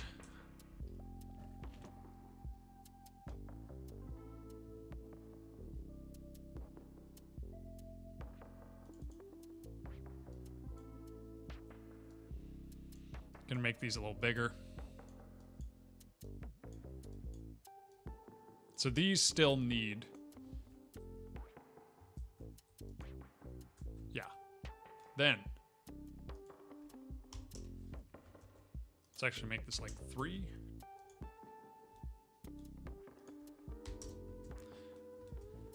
And let's make sure that they actually work to cut out the geometry.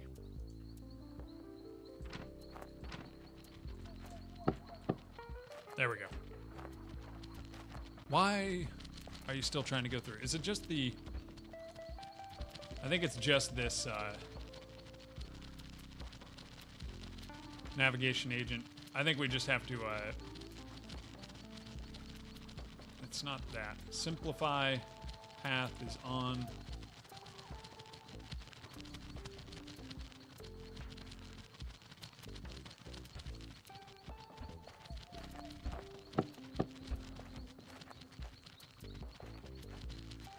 Okay, so we have simplify path on. Now they won't run through them.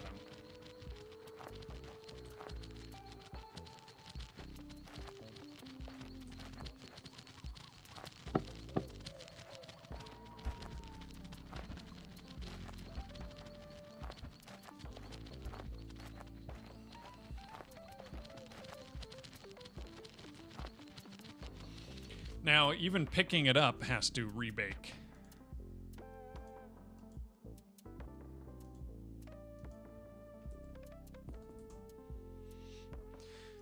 Interact, that's pick up item, pick up placeable, pick up progress.show. Okay.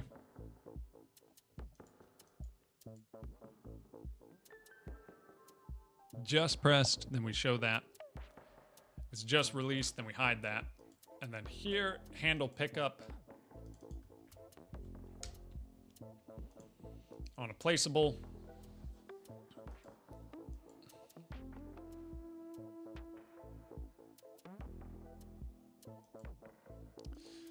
Then after this, we do, I guess, global.main.rebake navs. So we're rebaking a lot, but just how it is. It's fine.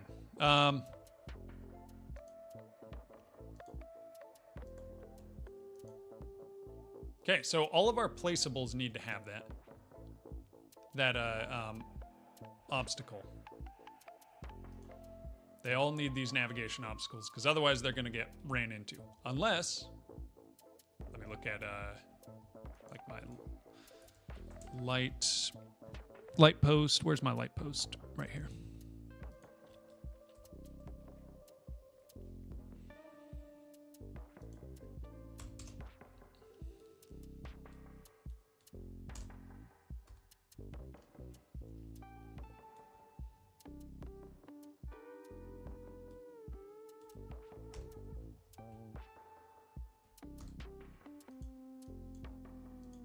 That should be fine.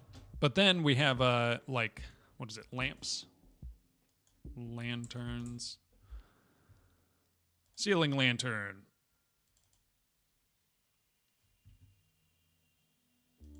This doesn't even have any collision, so it's fine.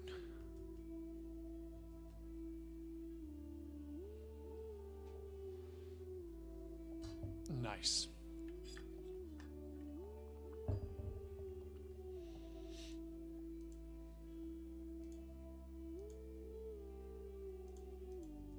Okay, let's go back. Let's hide these debugs.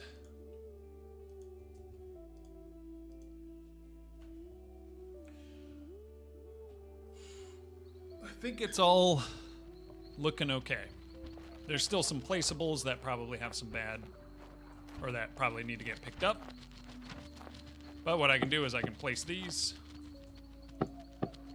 Oh, if you place it before that, then they can sometimes... Okay, I'm gonna save game, load game, nice. Let's see if any of them get stuck here. I don't think so. Yeah, they run around them.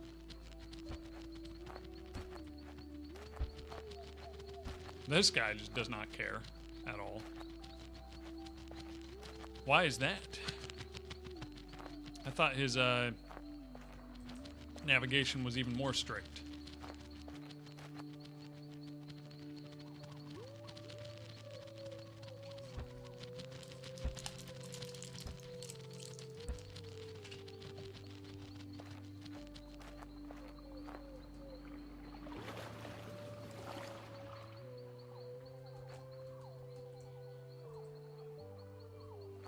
Will he walk through my house?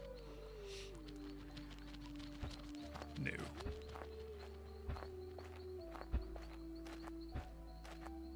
That's because the height.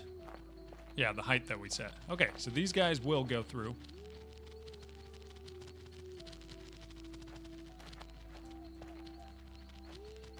And they will even follow me up here. We'll see if they get stuck. No? Okay.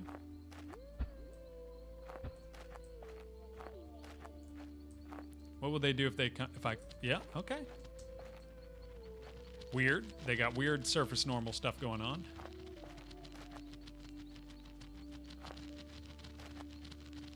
Oh.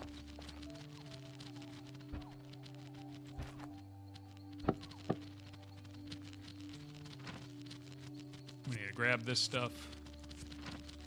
Pick this up. Okay. Put this back in here.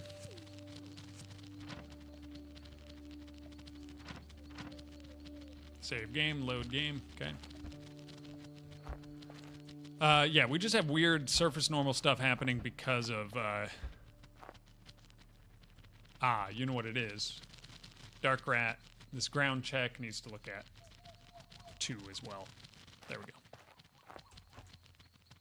Okay.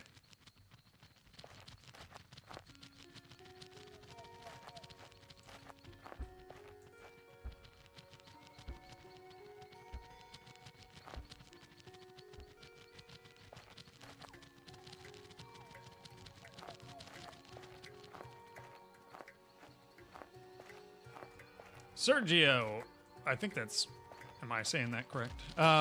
What's up with the big golem? He is going to be a helpful creature in your world. These rats are going to be more annoying, but you can get rid of them when you need. But you're going to just need to learn how to deal with the how to use the golem, basically, because the whole point of this game is going to be working with the creatures in the forest. So like this guy, he's obviously really big, strong, so there's probably going to be some things. There's going to be some issues he can help you deal with as you try to expand your you know, area, your build, your buildings, your you know, holdings in the forest. So he's going to help you with maybe clearing out areas, maybe dealing with annoying, more aggressive creatures.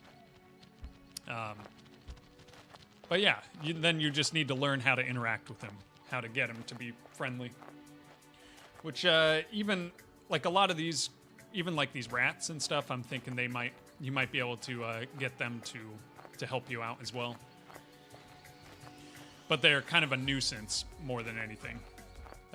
But you might be able to get them to be friendly, and then they might gather resources for you or something. But you can either keep them away with the light wand, or at some point I'm going to have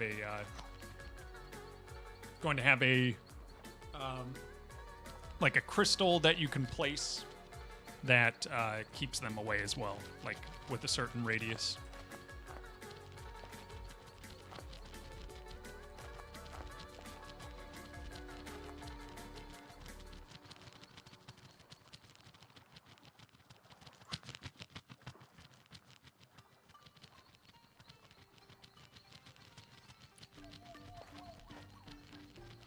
So I'm wondering, because I've got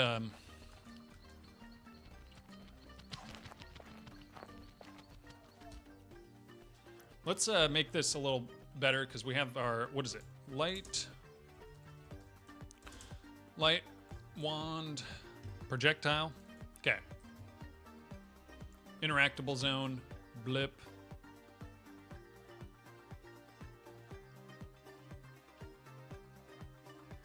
And then what was it on the rat? We have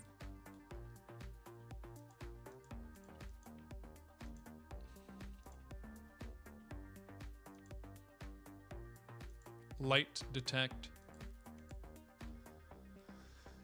Okay, how big is this? That's a 5 meter. Okay, so we will do that on this.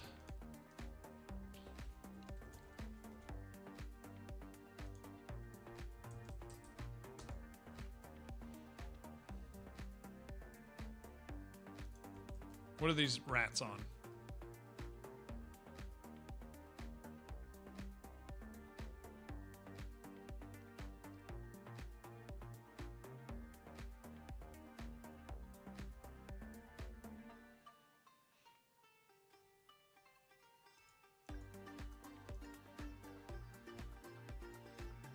Okay.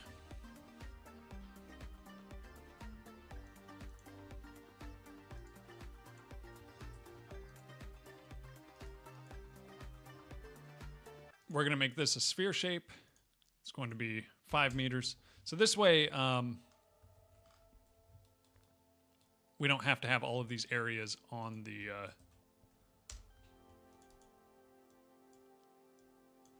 detect rats. Call it that for now.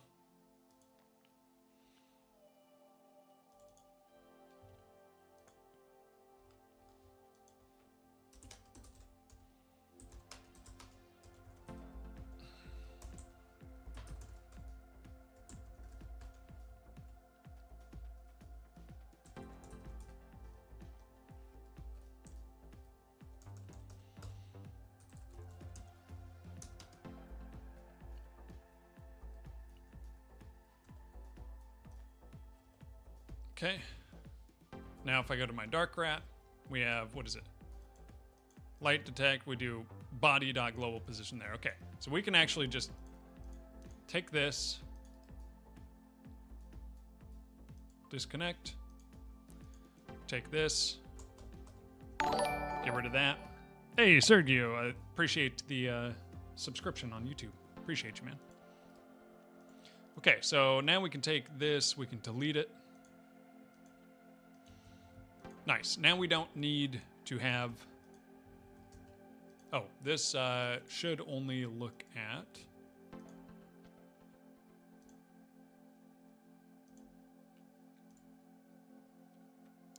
animal build obstacles, I guess. Sure. Or we can just do that. Because this is creature v creature collision. This is creature player collision. This is creature versus creature collision. And I believe these guys are on 7. Okay, nice. So that will just trigger it.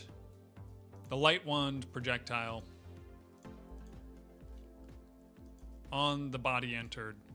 If it is a dark rat, we will make them flee. Let's double check that it works.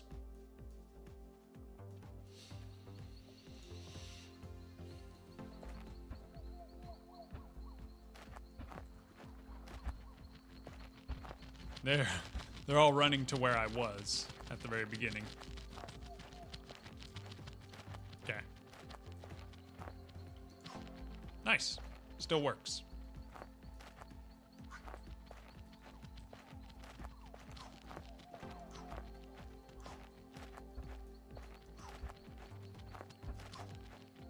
Yep, so you can make them run away. Perfect.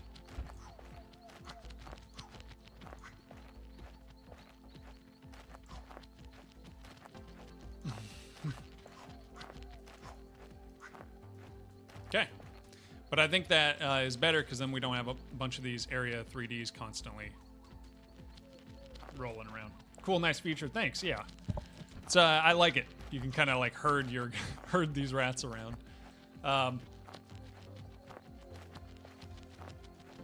Because they can be kind of annoying. But I'm not going to have them follow you around constantly all the time. Right now they do, but it's not going to be a constant thing. But the nice thing is, now I can just add a new placeable.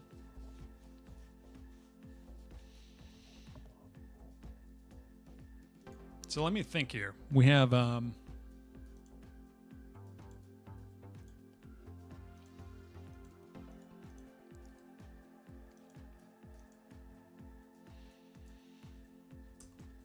it's going to be a placeable, and it's going to be light crystal. Wait, do light crystal. Okay, this needs an interactable.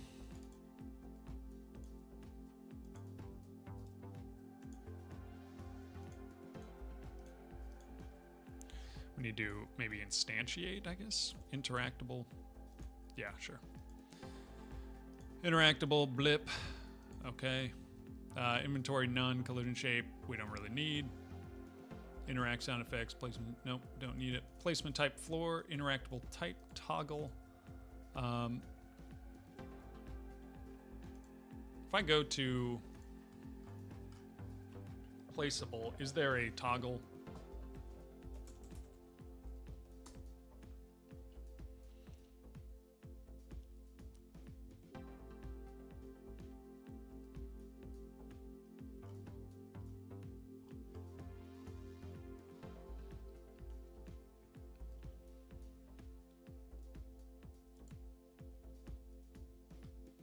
Okay, that's just handle action. Okay, nice.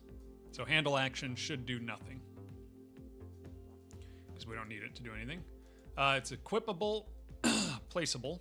We're going to call this light crystal. Item, we're going to have to create one. Animation, audio, we don't need. Vasi, what's up? Are you working solo? Yes. Yes, indeed. Let's also instantiate, what was this called again? BioRock? Yeah. Let's instantiate that. Let's move it up one.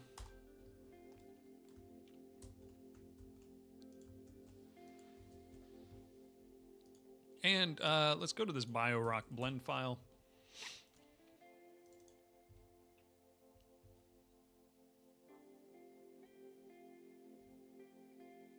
We need to open it up so then we can save the mesh for the item. Saved file, path, assets, 3D.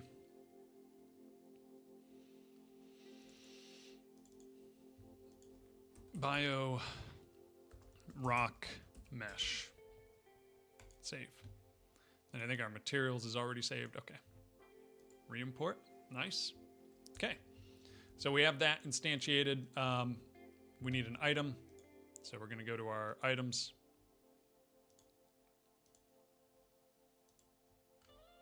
Where is our items?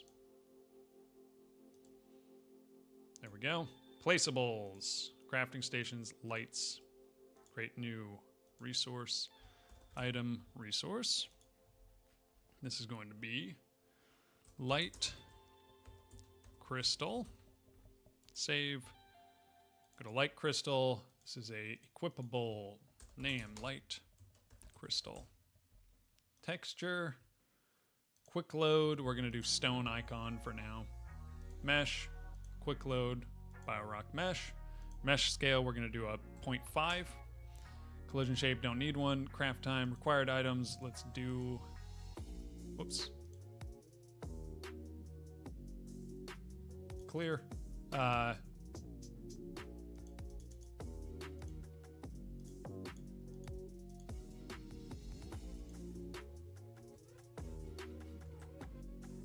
What happened there?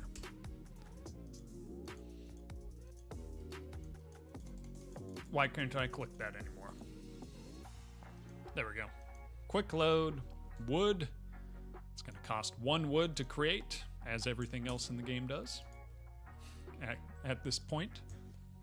Okay, so we have that mesh. Now we can go back to our light crystal scene. quick load. Grab this light crystal. Okay, as that, our light crystal scene actually needs a scene, which is going to be the light crystal scene. We're going to copy this path and throw that in there. Oh, did that work? Yes. Okay, it's there. Okay, I think... Oh, let's make it so we can actually...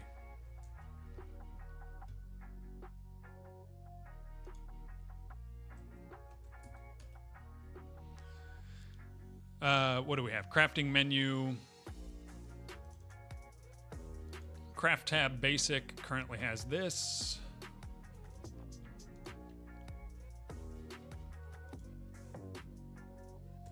Save that.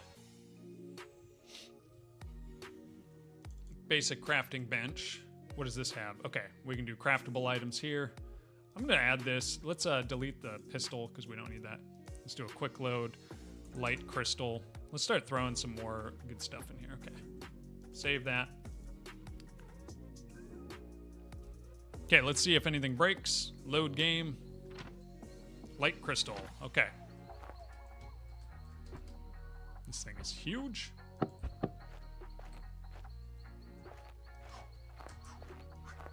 Okay.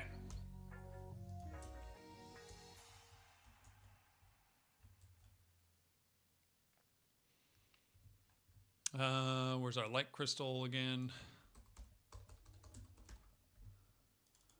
Okay, we are going to do, what is this? Biorock.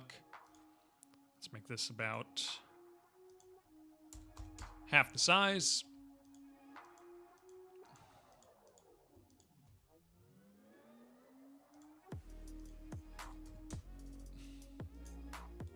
Save that.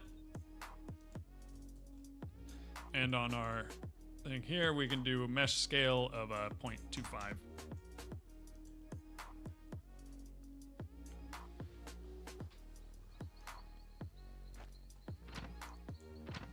There we go. Now it's a bit smaller. Okay. Now this thing,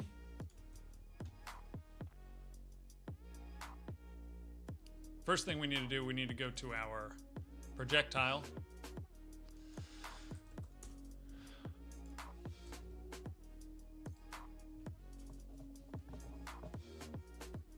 We actually need to create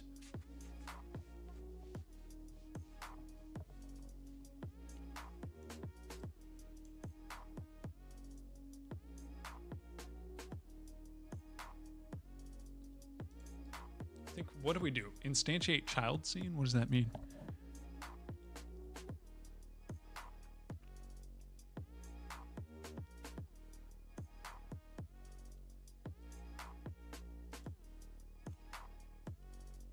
Nope.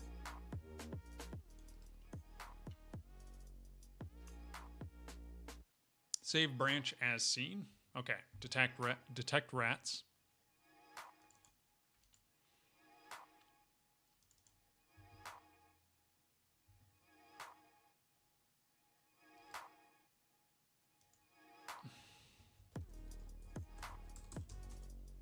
Do that. Save.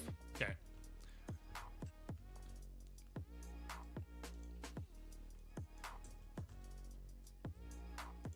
Detect rats now has this. We're going to do a script. Create.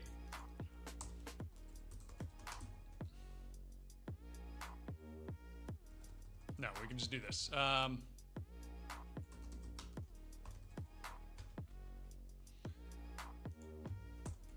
Class. Whoops. We can do this. Class name. Detect rats. Nice. Okay.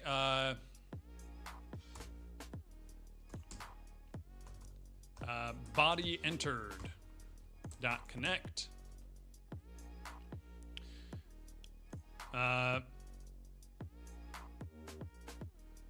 Trigger flee. Then here we can do func trigger flee.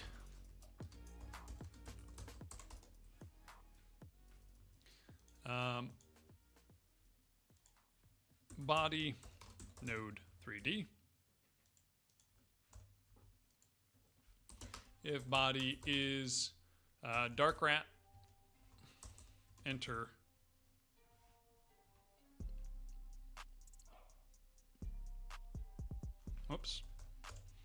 body dot enter fleeing, and we're going to do global position.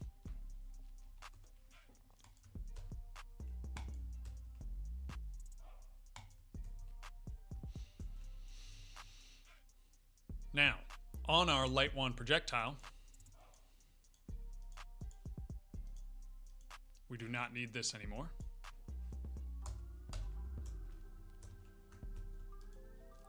Detect rats, there we go. On our light crystal, we can instantiate a scene called our detect rats scene. We can do an editable children. Here, we can make unique. Give this like a 25 meter radius. Now, this is a placeable and equipable.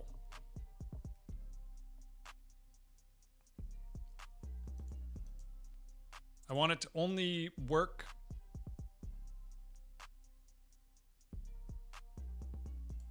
okay, placeables, lights, light crystal.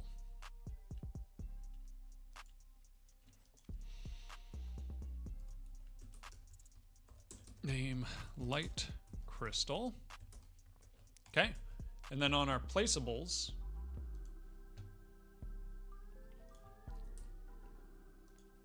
placeable has what? Add to hand, does this, interactable, monitorable, okay.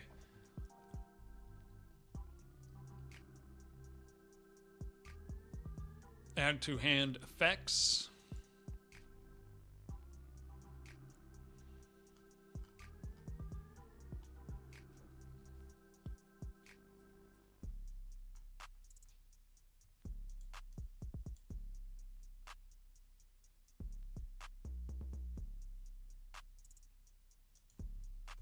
Let's not even worry about that for now.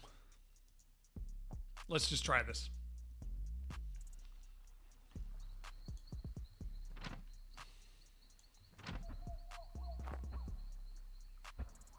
Yeah, look at them. They're running away already. Okay. See, look, they're trying to get close, and every time they do, they have to leave. Oh, this dude is... he's just running straight up. He doesn't care at all. How did he get in here?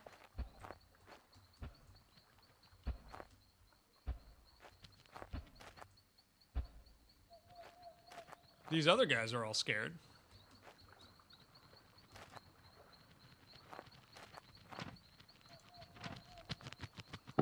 They all started running. Oh, you know what? They're not scared anymore because they only run a certain distance. And then they go back to...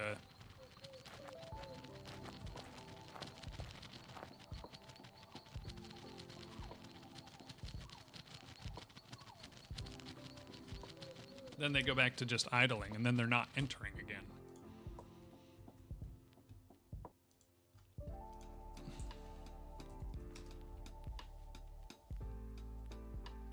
So we can do something like var rats in zone.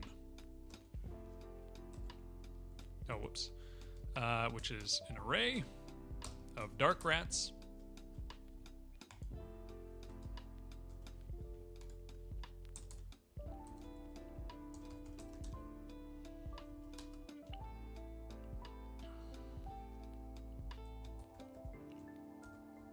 Flee zone.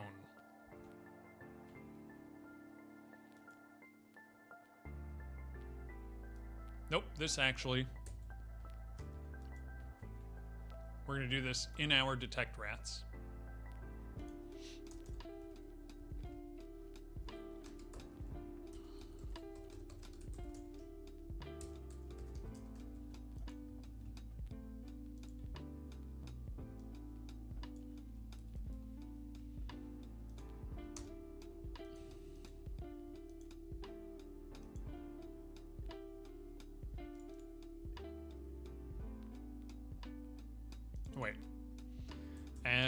to rats in zone. We're going to do this. Add to rats in zone. We're going to do body is node 3D. This is going to be like that. If body is dark rat, then we're going to do rats in zone dot append body. Then we can do body exited dot connect remove from rats in zone. And we can do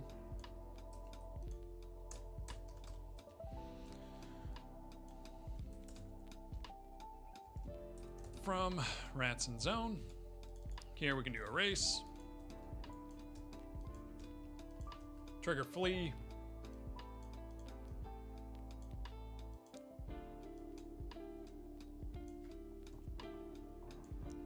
for I in rats in zone.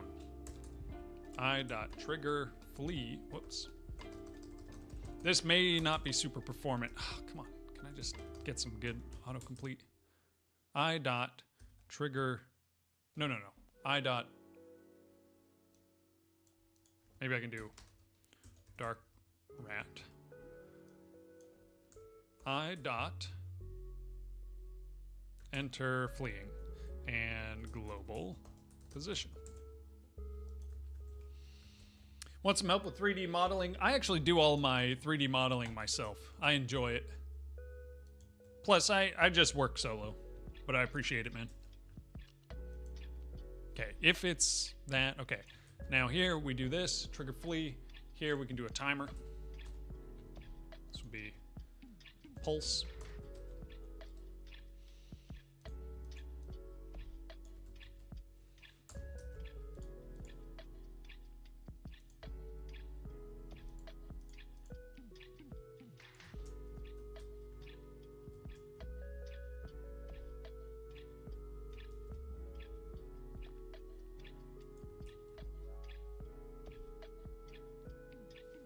So auto start, wait time 1 second.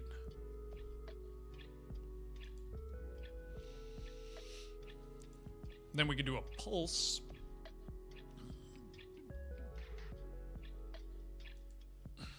Let's do at export var pulse timer.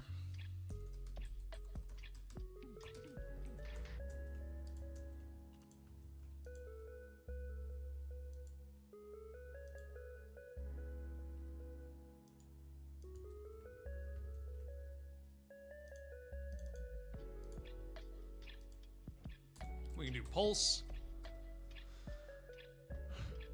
timer dot start. Oh, whoops, just pulse.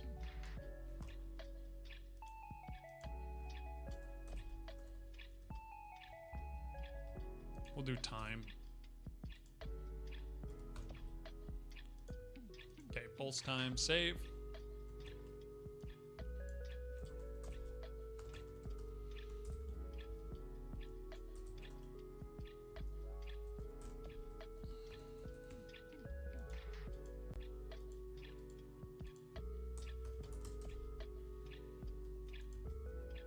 Trigger flee. Okay, let's see how this is with the wand.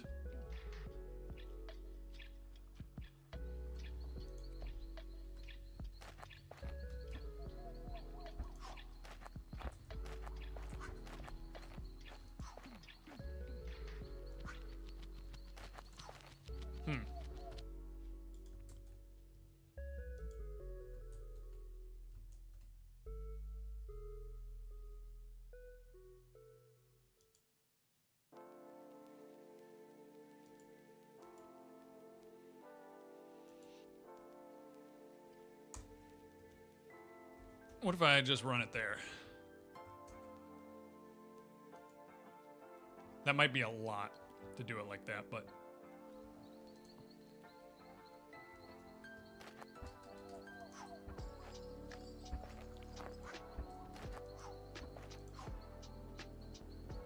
feel like that is a lot of computation. I could just do rat or body dot enter fleeing. Oh.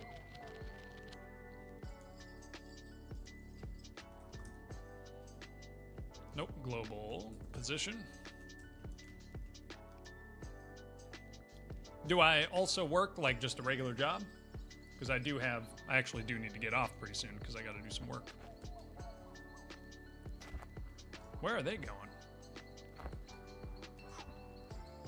Okay, so I can make them flee.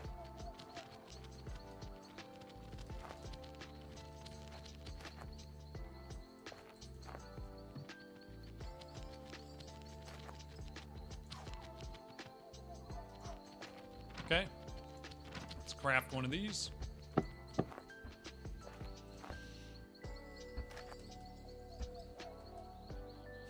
Yep, that's keeping them away.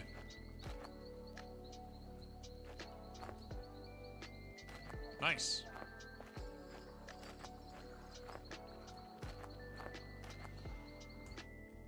We can also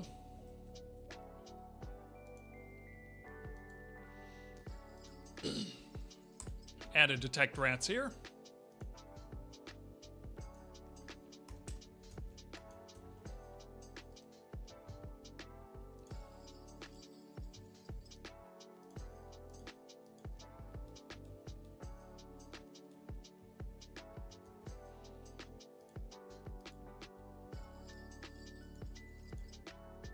Make unique. Let's make this 10.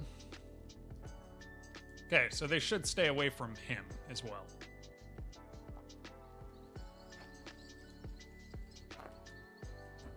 Oh, they were running over there just because they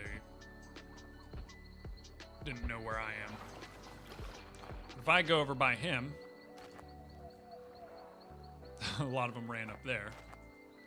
But these guys are going to run over towards me, and then they're going to flee once they get close enough to him. Yeah. Like this guy he's already making them flee. Yeah. Nice, okay. This is good. I like this. We're making good progress. But I do need to bounce. I gotta go. Oh, because it is time for me to work.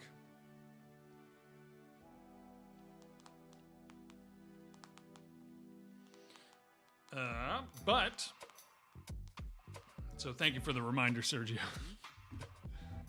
Good luck at work. Was good lurking. Thanks, Lunar, for being here. Appreciate it. And let me remember. Yeah, Stitchko in the Twitch chat as well. Sergio Hobb, LOL Gamer. Appreciate you guys for being here. As always, good to see everyone in the YouTube chat. Thanks for hanging. Not sure if I'll be on tomorrow, and I do have a big break coming up. So we'll just see when I can stream. Maybe tomorrow, maybe the next day. But I know there's gonna be a few weeks, at least until like probably till the end of the month, before I can really stream again. I'm gonna try to maybe put out some content in the meantime, but otherwise you can always subscribe, follow on Twitch, whatever, and then you'll catch me live again. But we're gonna be making as much progress as possible on this because I want to have a demo ready in a few months that everyone can play. And maybe something on Steam. Maybe a demo on Steam. But early playtest will probably just be in the Discord. Either way, I gotta bounce. Thank you for being here. Appreciate you. I will see you all next time. Have a good one. Peace.